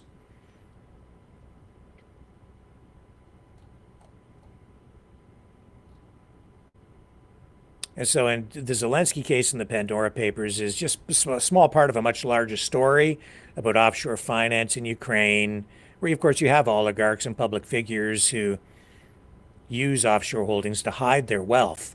But if Zelensky has a net worth of $20 to $30 million, and that's all the money that he's really been moving around, there's no way that he can be buying all of these things that people are claiming that he's buying. And some of it is just so off the charts ridiculous and stupid that it's not believable anyway. And if people are buying into it, then you've really just got to have Zelensky derangement syndrome, ZDS. I'm not saying that there might not be some corruption going on. I'm sure that there is, as there is in every country, but I want facts. And I know that these claims that he bought a casino, and what was it, the Vilnius casino, I think it is? Yeah, I was looking into that one. And there's no way. It's just a complete fraud, the whole thing. Yeah, here's Ukraine's President Zelensky bought a casino in Cyprus. See, the reason that the fabricated stories were created and used Cyprus is because the Pandora Papers identify Cyprus as the location for where his offshore holdings were identified. And keep in mind that most of those, even through the Pandora Papers, the money wasn't really connected to him directly. It was indirectly connected to him. So as you look at this stuff for perspective, it's a false story according to Snopes. And the casino itself, which is Vuni Palace Casino Resort Hotel. The claim was first made since deleted June 1st, 2024 by the Turkish news outlet Oda TV. It was then amplified in part by an account on X, Aussie Cossack. Yeah, I've seen that. That describes itself as a registered foreign agent for Sputnik News, a Russian state-controlled media agency. And you can see the pictures there. You can find that casino on travel sites where you can book travel to it. And I've also come to find out that the actual owners of that casino we're told they're going to try to take some sort of legal action because of the negative fallout from this propaganda about Zelensky buying the casino, which they, when contacted, said is not true. He doesn't own it. In fact, here's a story about it. And I'm not taking like everything word for word from any of the stories that I see about this stuff either. I'm just saying, you better be questioning this stuff, because some of it is just like off the charts stupid. Hotel taking legal action over false claims that Zelensky bought it.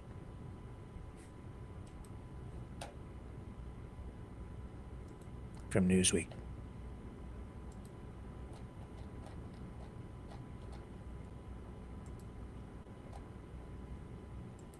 See, they're trying to break your will. They don't want you to think. They want you to think your country's not real. They know that if they undermine support for the war here, they win over there. If you take the weapons away because you're not, people here don't want to supply them and they don't want to support Ukraine, then Ukraine loses. If they convince you that everything is upside down, then you lose. They win. And Russia invaded Ukraine. But somehow people have it in their heads that it's the other way around.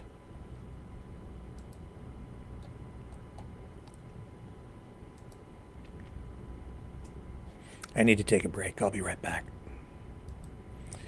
Let me leave you with this.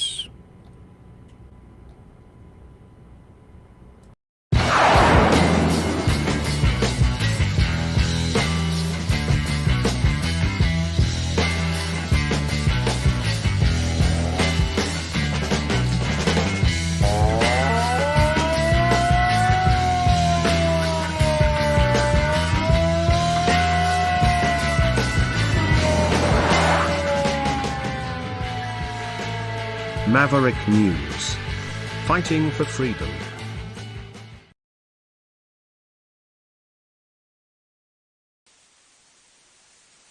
You know, someone very profoundly once said many years ago that if fascism ever comes to America, it'll come in the name of liberalism.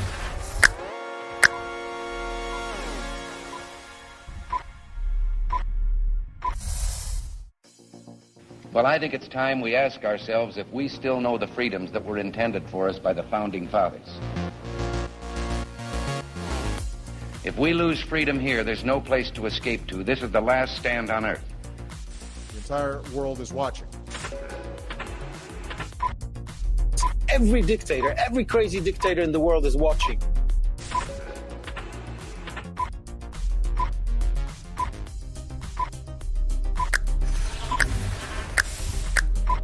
The world is watching. On TV, the entire world is watching. On social media. But the entire world is watching, and yes, they are seeing what we have apparently bravely been willing to say that others are thinking. Stand for freedom. Literally stand for freedom. Let's get this done. The entire world is watching. We're at war with the most dangerous enemy that has ever faced mankind in his long climb from the swamp to the stars. Maverick News. Maverick News. Maverick News. Let me have more control of my own destiny. The world is watching.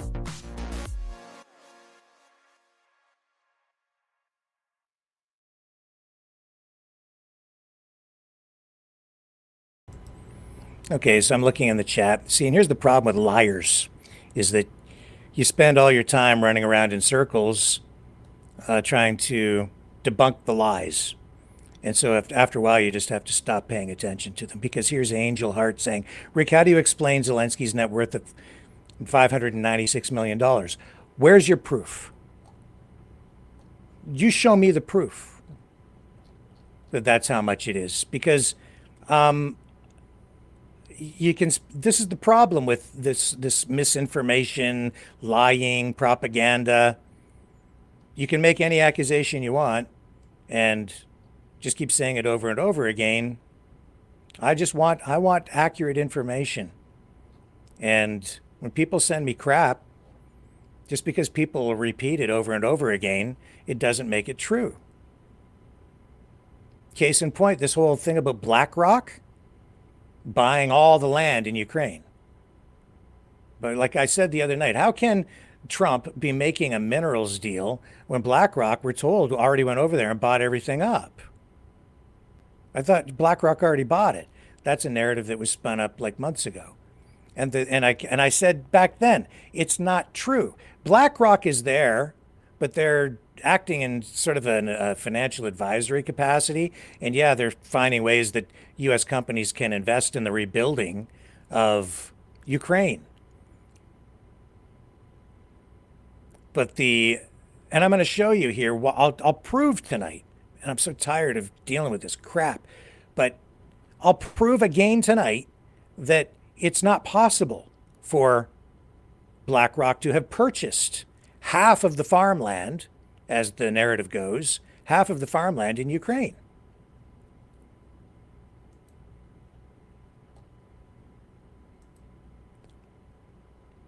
Let me bring up my notes here.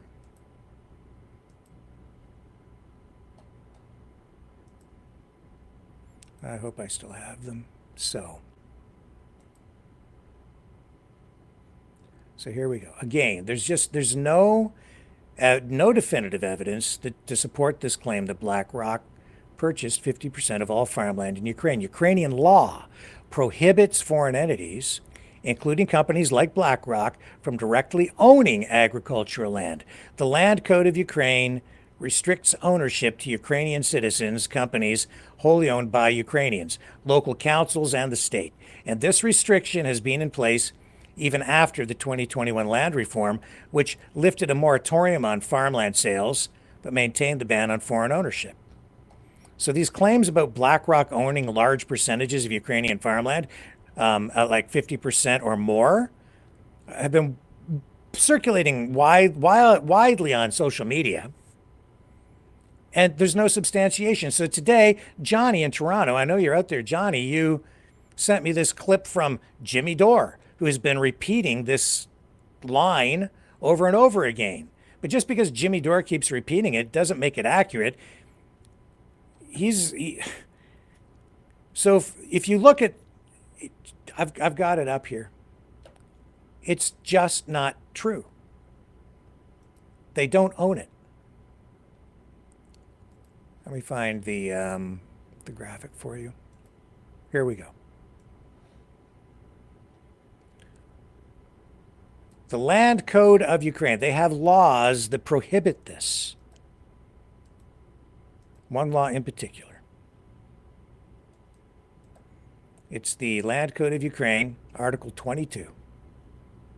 And it clearly states, land plots that cannot be transferred into ownership. Agricultural lands may not be transferred into the ownership of foreign nationals, stateless persons, foreign legal entities, and foreign states. And I have the document, the legal document, right here. It prohibits such activity and such transactions. And here's the actual legal document from Ukraine.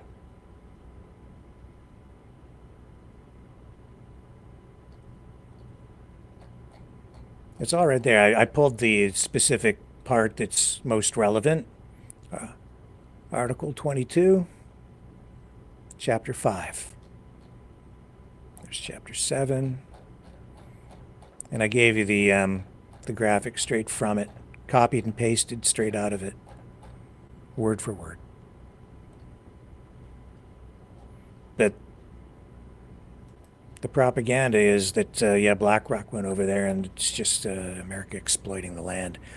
Actually, quite the opposite. And that's also why this whole thing with the mineral rights deal, it's somewhat ridiculous too. And the antics with Trump and Vance, frankly, in the White House, not only was it gross, it just showed how simplistic they're looking at this. See, there are other laws that regulate the way that land and resources in Ukraine can regulate foreign ownership. And the reason for that is because of the history that Ukraine has endured, frankly, over time. So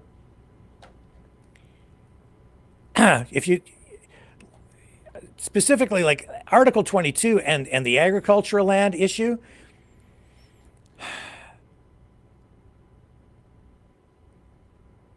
If you look at the historical context, Ukraine's farmland is perhaps the most fertile in the world. It has this really rich black soil.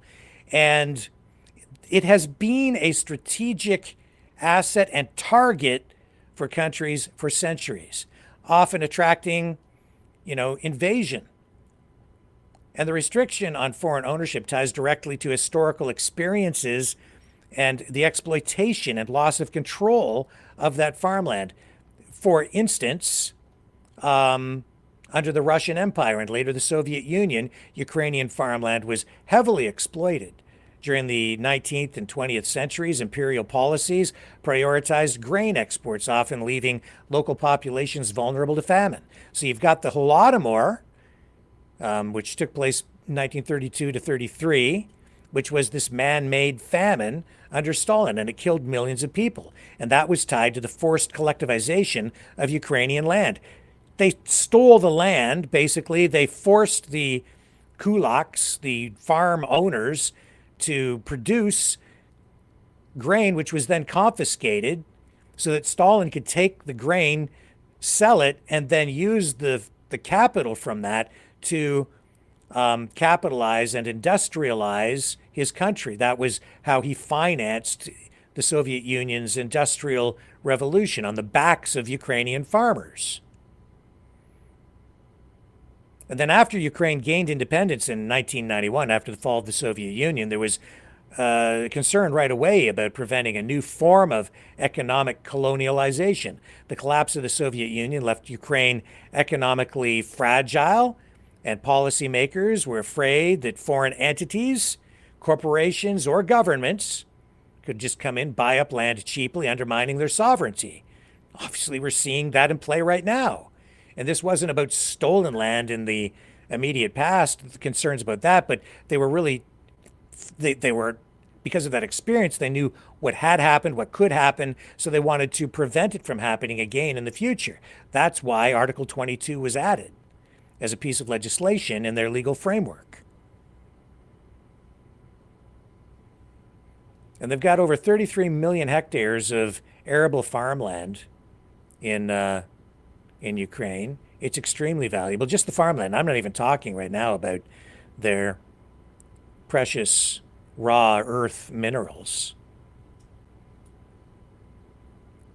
And then in the 1990s, you had those oligarchs, consolidated control over the land. These are rich guys, basically, who controlled everything. And then you've got Russian oligarchs in there.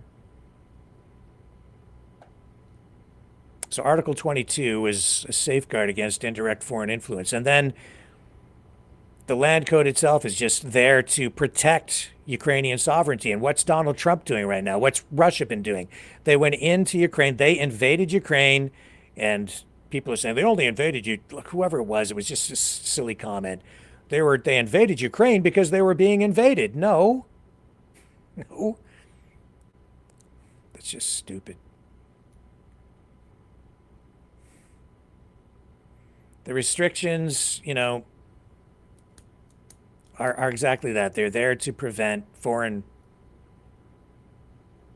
ownership, to preserve the resources for their people. And if you go in and read the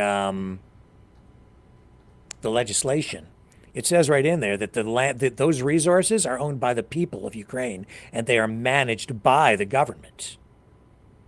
Now and so if there's any foreign investment, it has to be just that, like an investment. The control of the companies, the control of the resources has to reside with the people. It has to be domestic. And so the thing that makes the whole stupid blow up in the White House so crazy is that Zelensky doesn't really have the authority to just sit there and sign a piece of paper and just hand over all the mineral rights to Trump and Vance. There's a process that still has to play out, and people should be aware of that. Even if he were to sign something for Trump and Vance and the White House. Parliamentary approval is still needed back in Ukraine. It has to go through a whole process legally for it to play out. Now, and there hasn't really been enough time for even their parliament to deal with it. Now, Zelensky is saying they're ready to sign a deal and they can move forward with that. But it's just like it would be here in Canada. If anything happens where you've got foreign investment, there are regulations in place in Canada to regulate how much foreign ownership there is, how much foreign ownership, how much Chinese ownership of real estate there can be in Vancouver. And they've tightened up those restrictions. There's been new legislation passed, new even municipal laws restricting the kinds of ownership and levels of ownership that can take place even just within the local municipal market. A lot of rules in place. It's the same thing in Ukraine, environmental rules. It's not as simple as just telling Zelensky to sign a piece of paper.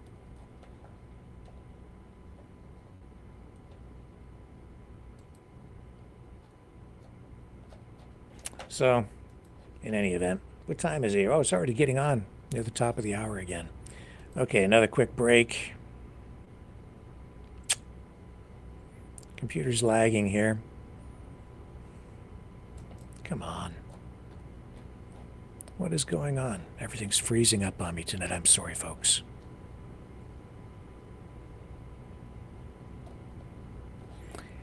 No, it's not. I can't even do anything. The whole computer is frozen on me.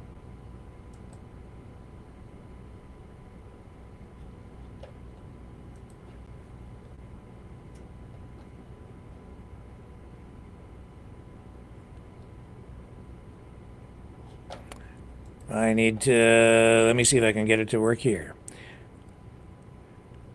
I hope I'm even still on there. Here we go. Now we seem to be getting a little bit of cooperation digitally here. Ah, there we go.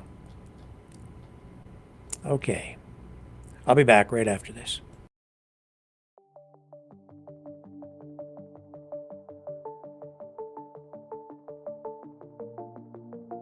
Greetings, brave Mavericks. Our quest for truth continues. We go beyond fake news.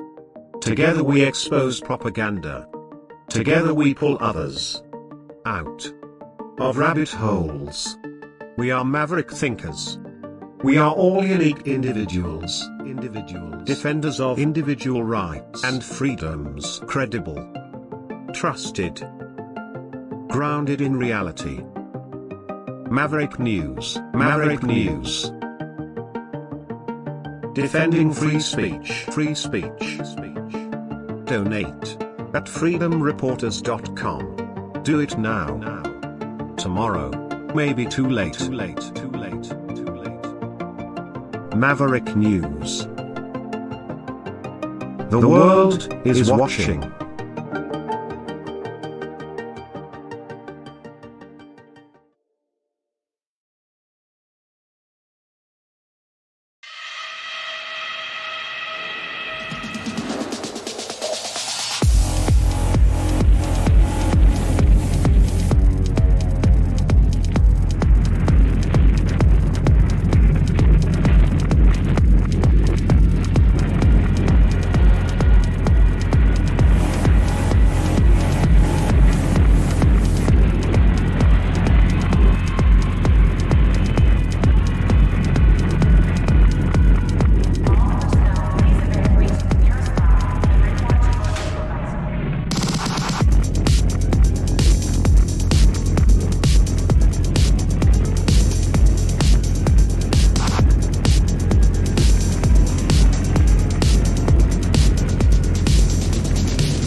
Maverick News.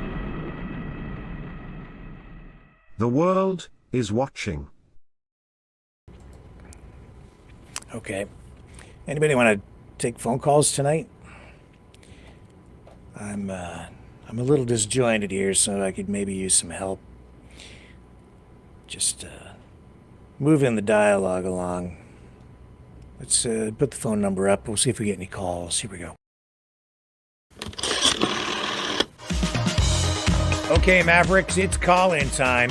Join the conversation. Call 1-647-734-4220. Then enter the PIN number 860-075-764, followed by the pound sign.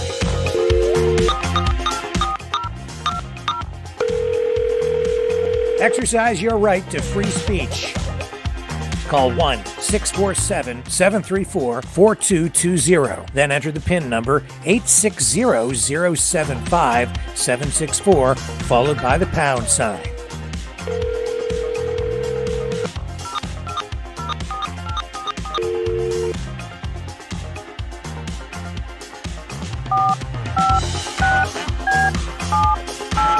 Call 1-647-734-4220. Then enter the PIN number 860-075-764, followed by the pound sign. Maverick News. Call now. The world is watching and listening to you. Okay, I'm having all kinds of weird computer stuff going on here. And I can't even make the chat open up on the side here at all. So I don't know what's going on with that. I'm getting the call lines open here. Now I'm getting... Okay, now it's doing it. So there's something weird going on with my chat window, and... Yes, we've got... Okay, somebody's calling in. Good. Okay, there's one caller. So we've got one caller. I'm going to hang on there, caller, because I'm still wrestling with the computer stuff, which is going wonky on me, but I'm going to bring you up on the screen so people can hear you. Who's with me tonight anyway? Can you hear me? Oh, good. Okay, hang on a sec here. Let me get you up. Sorry for all my technical slowness here, because everything's lagging, and here we go. Okay, now you're on. We're getting some feedback there. You might want to mute your audio so we don't get the echo, the delay. Why am I getting feedback? I'm on. I just called the number and put the pin in. Oh, there you go. Okay, it sounds okay now. I think we're okay. Maybe it was me. It could be maybe I have a bad cell connection or something. I don't know. Yeah. I don't know. Anyway, go ahead. RV, How you it's doing, you. Rick? Welcome back. Yeah. Good. Yeah. You didn't know that at first. Yeah. So what are you thinking? What's on your mind? Well, you were let's go back to you saying what you're saying about Zelensky again, because you refreshed my memory on what you said about what he said. Sure. Sorry, are you asking me to repeat something, or I want you to refresh my memory on what you said about Zelensky. I want to hear it again. You want it? I said a lot.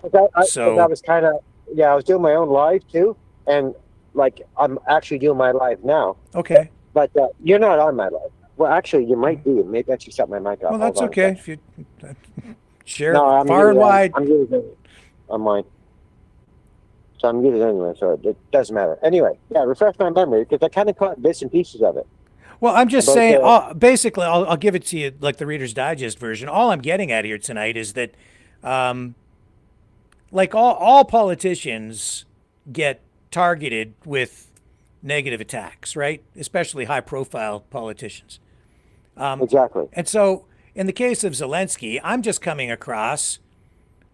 And it's not surprising, obviously, because we're at war. The first casualty of war is truth. And so I just see a massive amount of propaganda, sophisticated information warfare content that's aimed at him to assassinate his character, right? It shouldn't come as any surprise. So... I'm just identifying certain articles and things that I know are highly questionable, if not completely false, and I'm just drawing attention to some of this stuff. And the thing that really focused my attention on the subject is that video, which, as a media guy, and I know what video editing is about and audio, that's not a complete fabrication. That's a way of leading people into thinking something is there that may or may not actually be there. I think that is BS. And so people can make their own assessment, but I think people need to be aware. And that's really what I'm saying. I'm saying look at these things more critically. A lot of people just shut down one side. They're only willing to look at one sort of side of an issue or an equation, and it's just very dangerous.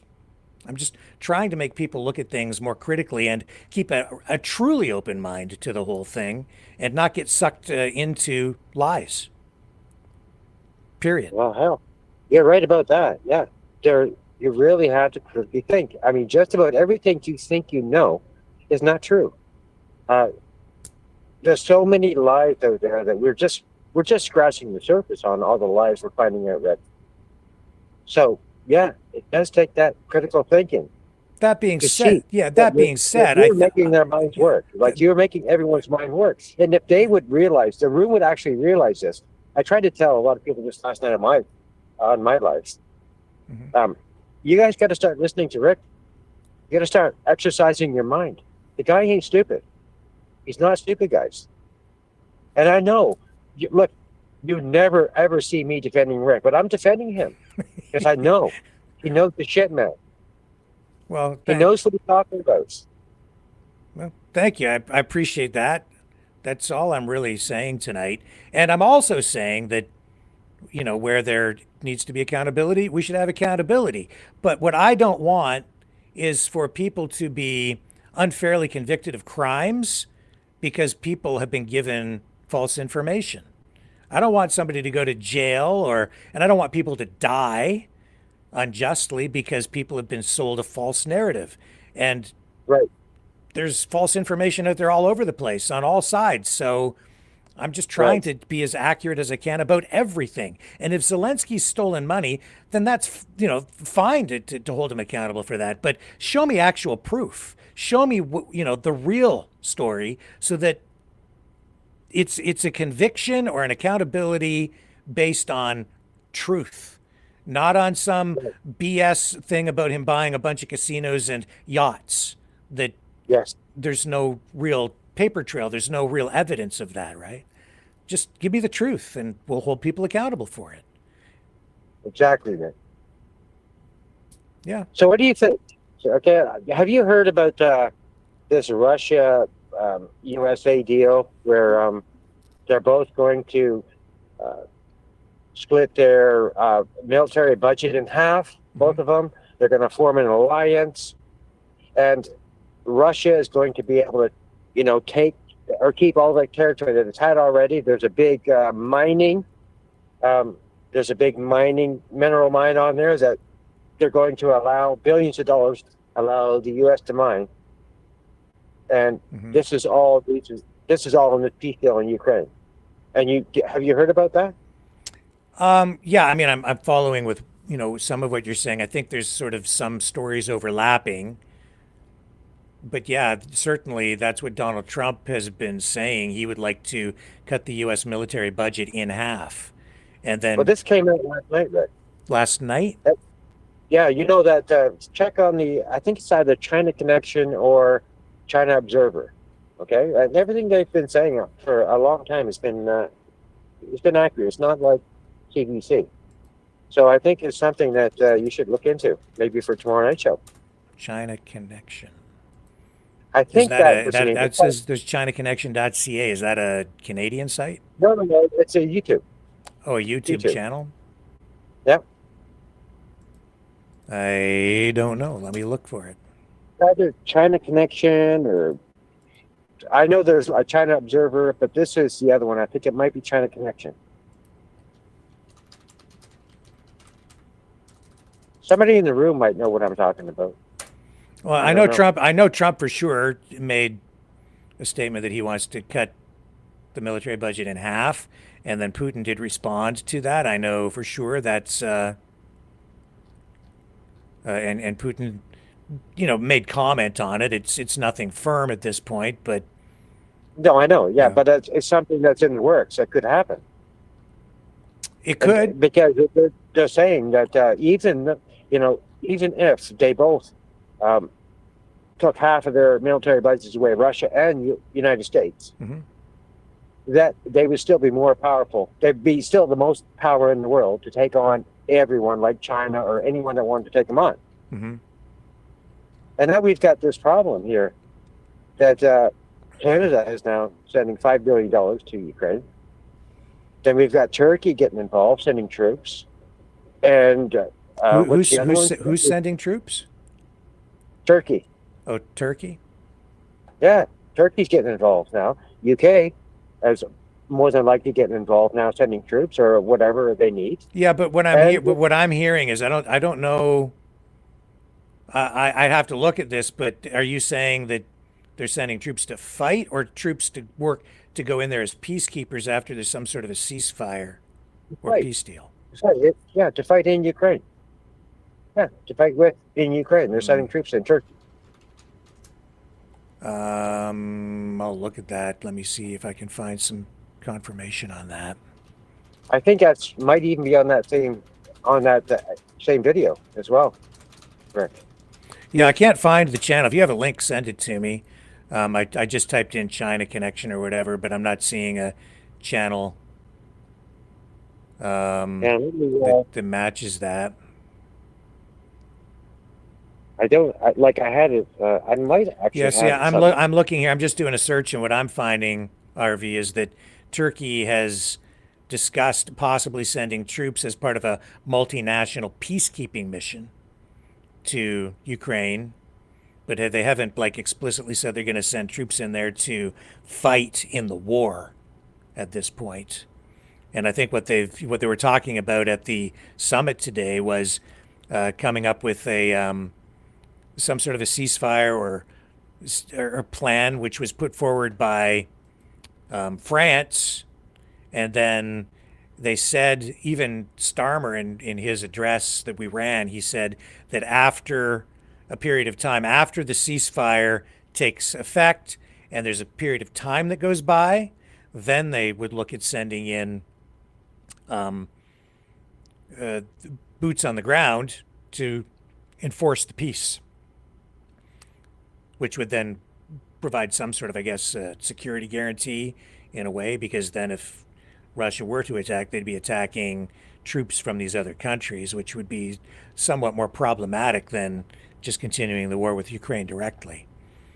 So that's why you put them sort of in between the two sides, right? If either side attacks, then they end up attacking those troops. But I don't think that will be acceptable to Russia, because these are NATO countries. And if you put troops in there, in the view of Putin, it'll look like you've amassed NATO troops on the front line. And if you have a ceasefire, then it's like fortifying the line with NATO troops. So he'll just say no. That's not going to fly in my view. We're spending too much time on that. Let's just assume that they all send troops in. Okay. Okay. Let's assume that they all do, and if they all send troops in, Rick, and Russia and United States form this alliance, guess where that leaves Canada? Oh, right in the middle. We're in the middle of everything, so we got to make a choice. Fair game, right? That was. Oh, that too. The point of what I've been trying to say. Yeah, if we choose, this is what I was saying at the beginning of the program, and I've been trying to tell people for some time. We're being presented with a choice that I don't like either way, which is to say we align with Europe and maintain our ties there with the UK, the Crown, strengthen our ties with the European Union, just like Ukraine was presented with that exact same question. Or now in this case, you choose to ally with the United States and then Russia. We're bordered with United States and Russia. Right. And if you understand what I'm saying? If they form an alliance, we can't really form an alliance anywhere else because we're bordered with them. You know what I'm saying? That's sort of the problem, isn't it? For us, just because of our geographic position. Yeah. Now we're sandwiched, right in between the U.S. and and then through the northern border on the other side, Russia. So yeah, it's that's a good way to force Canada to become a part of the United States, isn't it, Rick? It's sort of it's like giving you a choice when you really have no choice. And then and that throws into question then a couple of things. One, do you have democracy and free will? If another country is if you're just being not given a choice, no, that's authoritarianism. So you're saying you will join us. We're taking you over. That's what it is. And then two, do we actually have a real country if we can't assert our sovereignty? And then I'm saying at the beginning of the program, if you want to assert our sovereignty and we don't have the ability to stand alone, then where do you turn in that instance?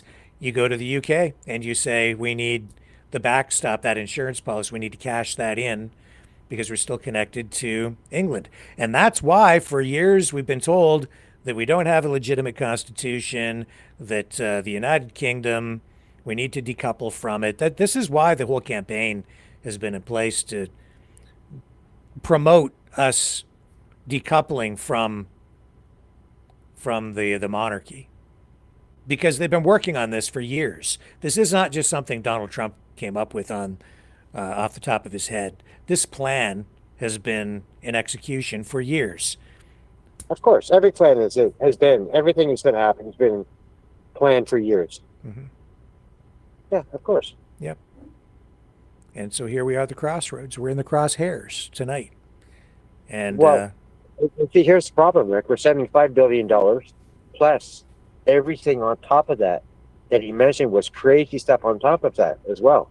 We're just talking about $5 billion. I know it's not our money. It doesn't matter. It's not the point. The point is that we are taking Russia's money, giving it to Ukraine, which puts us right in the middle of this war.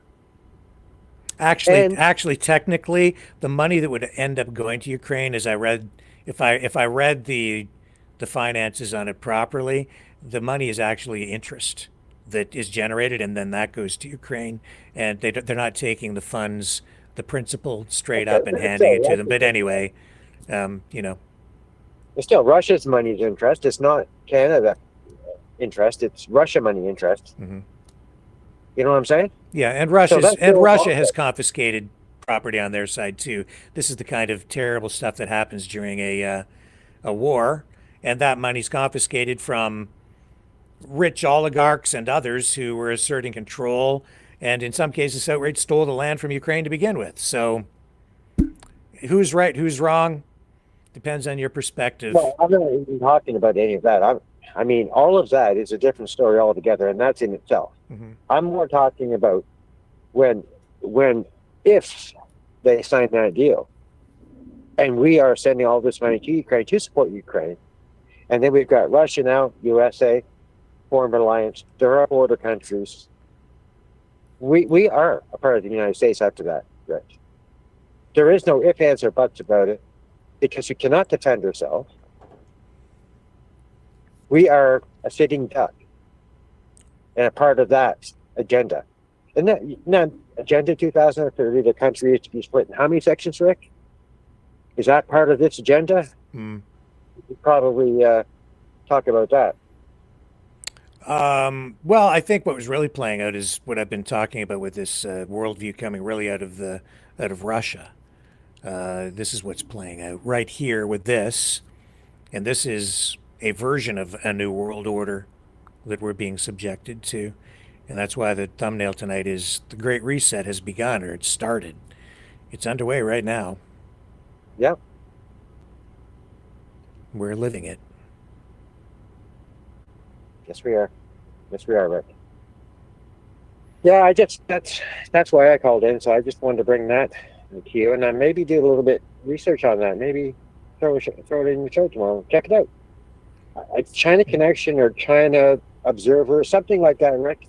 Okay, it is China something for this newspaper. Yeah, so if you have a link, send it to me, because I did search just while we were here, and I couldn't. It wasn't popping up for me at all using those keywords.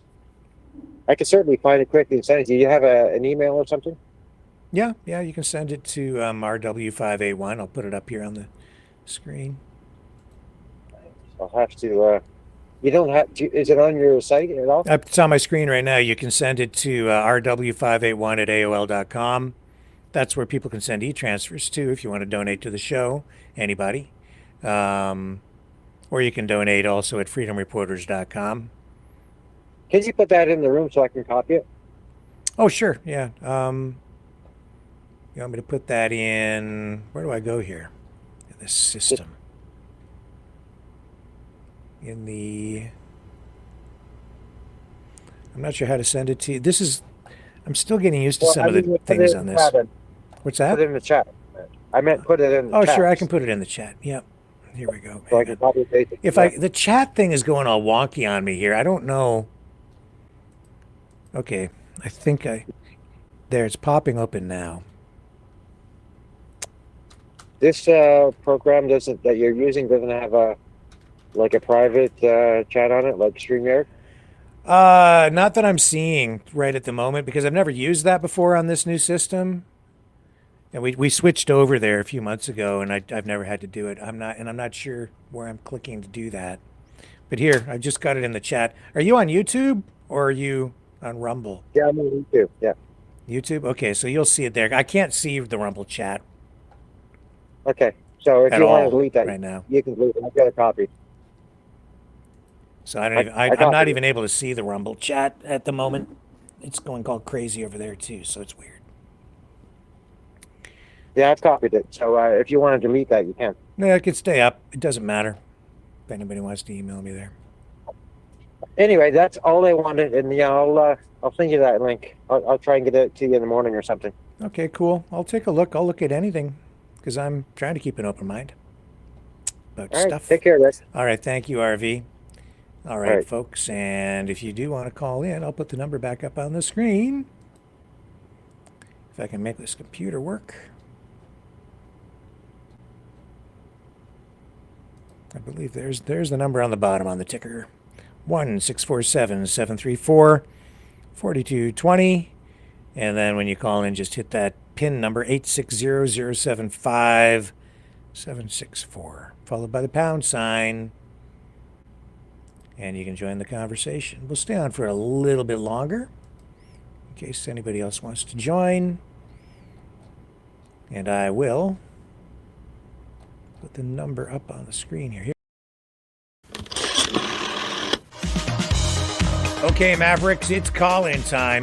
Join the conversation. Call 1-647-734-4220. Then enter the PIN number 860-075-764, followed by the pound sign.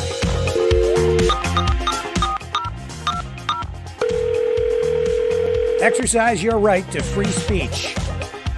Call 1-647-734-4220. Then enter the PIN number 860-075-764, followed by the pound sign.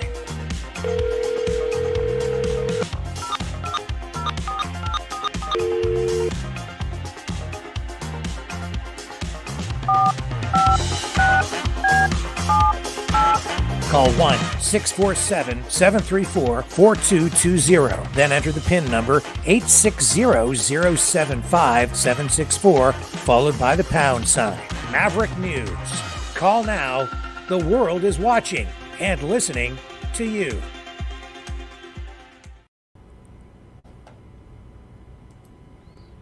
Okay, I'm back. And I don't know what is... I do apologize, folks, that there is something weird going on with the system here, and the Rumble thing too. It's like it's odd tonight. I can see the chat here again now. I couldn't see it before.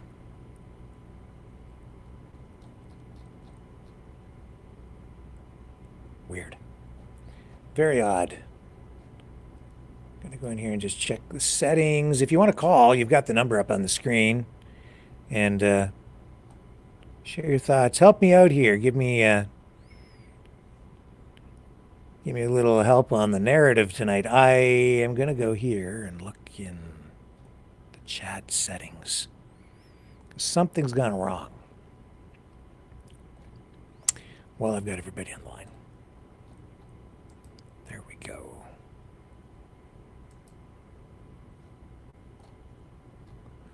That's odd.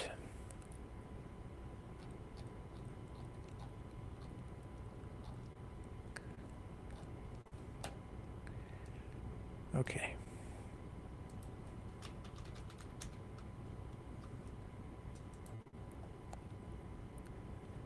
Well, that's weird. Well, sorry about that. If there's anybody, is anybody having trouble in the chat? I need to go back and, no, I can't see the screen on there at all. Okay, let me backtrack on that. There, it's back up. I can see it again.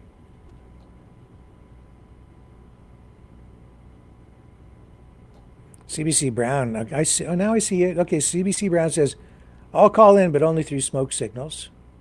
Lindy says Johnny was deleted. Johnny was deleted.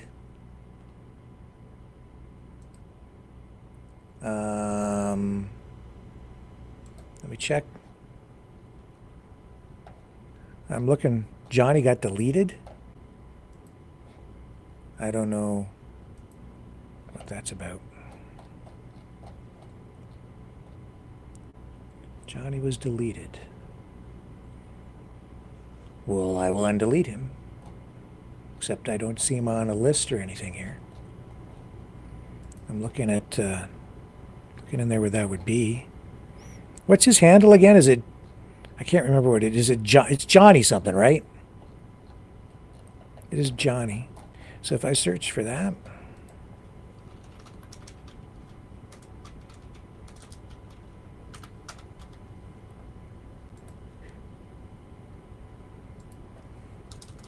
I don't see that at all. I don't know. I don't know what that's about. Because I didn't delete anybody. All his comments were deleted. That's odd. Well, anyway. Well, sorry if that happened. I don't understand. But I couldn't even see the chat there for a while, but it's back. Well, I apologize if I caused a problem or if there was a problem with anybody. Anybody else having a problem in the chat? I also couldn't make the chat thing pop open on the YouTube side. And I can't even see the Rumble chat when I'm just over here in the studio. I have to like physically leave and go over to look at the channel. And it takes me out of the studio, so I don't spend much time over there. I should spend more because we have so many people watching there. I try to, but I'll open the chat here. Anyways, anybody want to call in? 1-647-734-4220. And that was a good call from RV. I appreciate that tonight, RV. Thank you.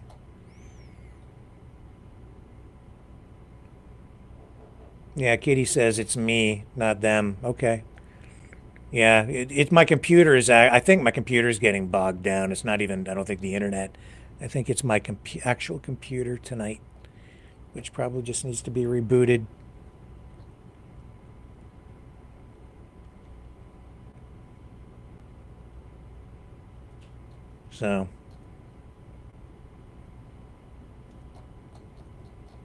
So there you go. All right. Well, that being said, we're getting into the middle of the hour here. I'm just going to check the headlines. Am I missing anything important here tonight? Oh, the Oscars are on tonight.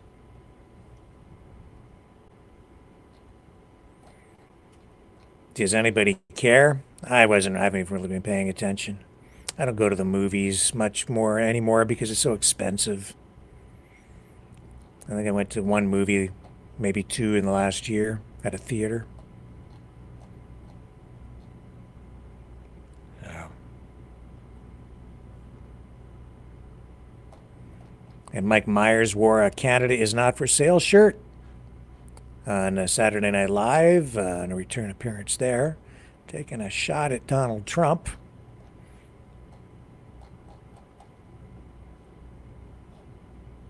And we'll have to see what happens with this meeting tomorrow between Trudeau and the King.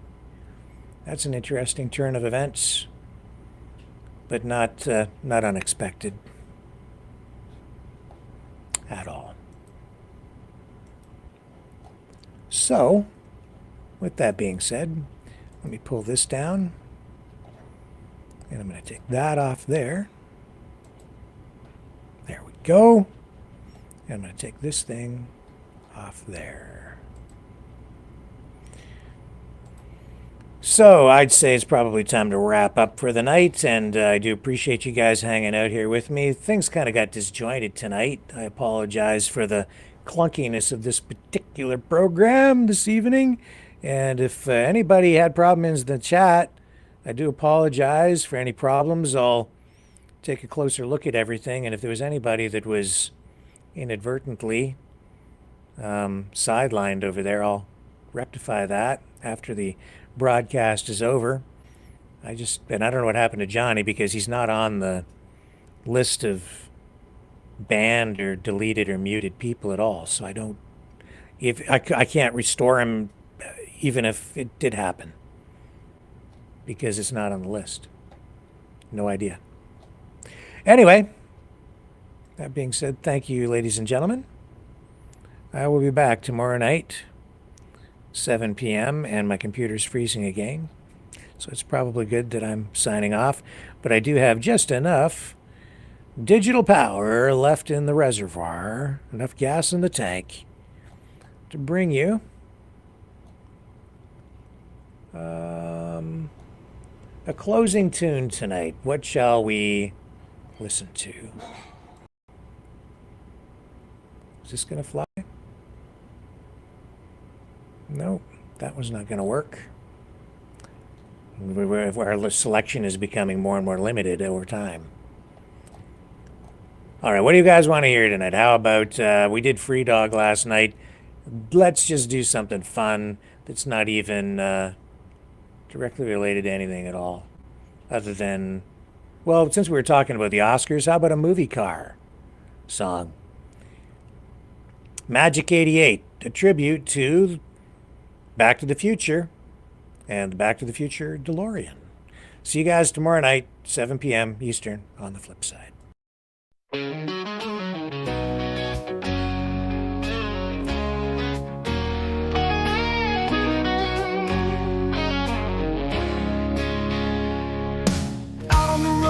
Future's in sight, the DeLorean's ready, it's time to ignite. Stainless steel with the glowing doors, this machine's built to break all the laws. Flux capacitor lights the way when the speed hits 88.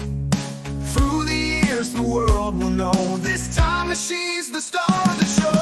Magic 88, we're flying through time in a DeLorean, feeling so fine. With Mr. Fusion we're set to soar, past, present, future, forevermore.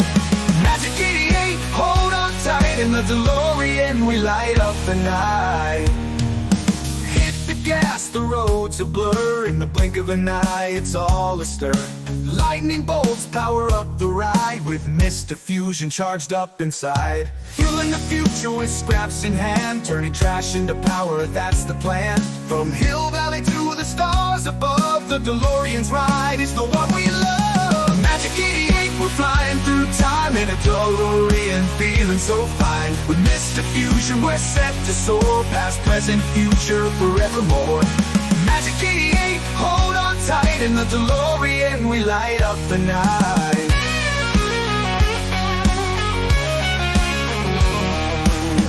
Bleak Scott, we're on the move in that DeLorean, we found the groove. From Doc's wild ride to Marty's scream, this car's the heart of the dream. Movie magic shining bright, DeLorean's wings ready for flight. Through history it stole the show, now forever it's the car we know. Magic 88, we're flying through time in a DeLorean, feeling so fine. With Mr. Fusion we're set to soar, past, present, future, forevermore. Magic 88, hold on tight, in the DeLorean we light up the night. When you see those lights aglow and the tires blaze as the legends go. Remember the ride that made us believe, with Mr. Fusion's power we never leave.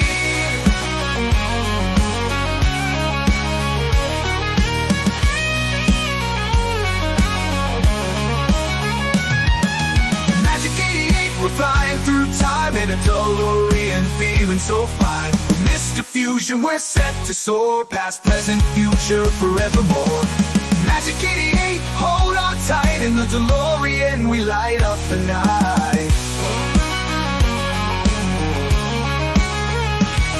Great Scott, we're on the move. In that DeLorean we found the groove. From Doc's wild ride to Marty's scream, this car's the heart of the dream. We never leave.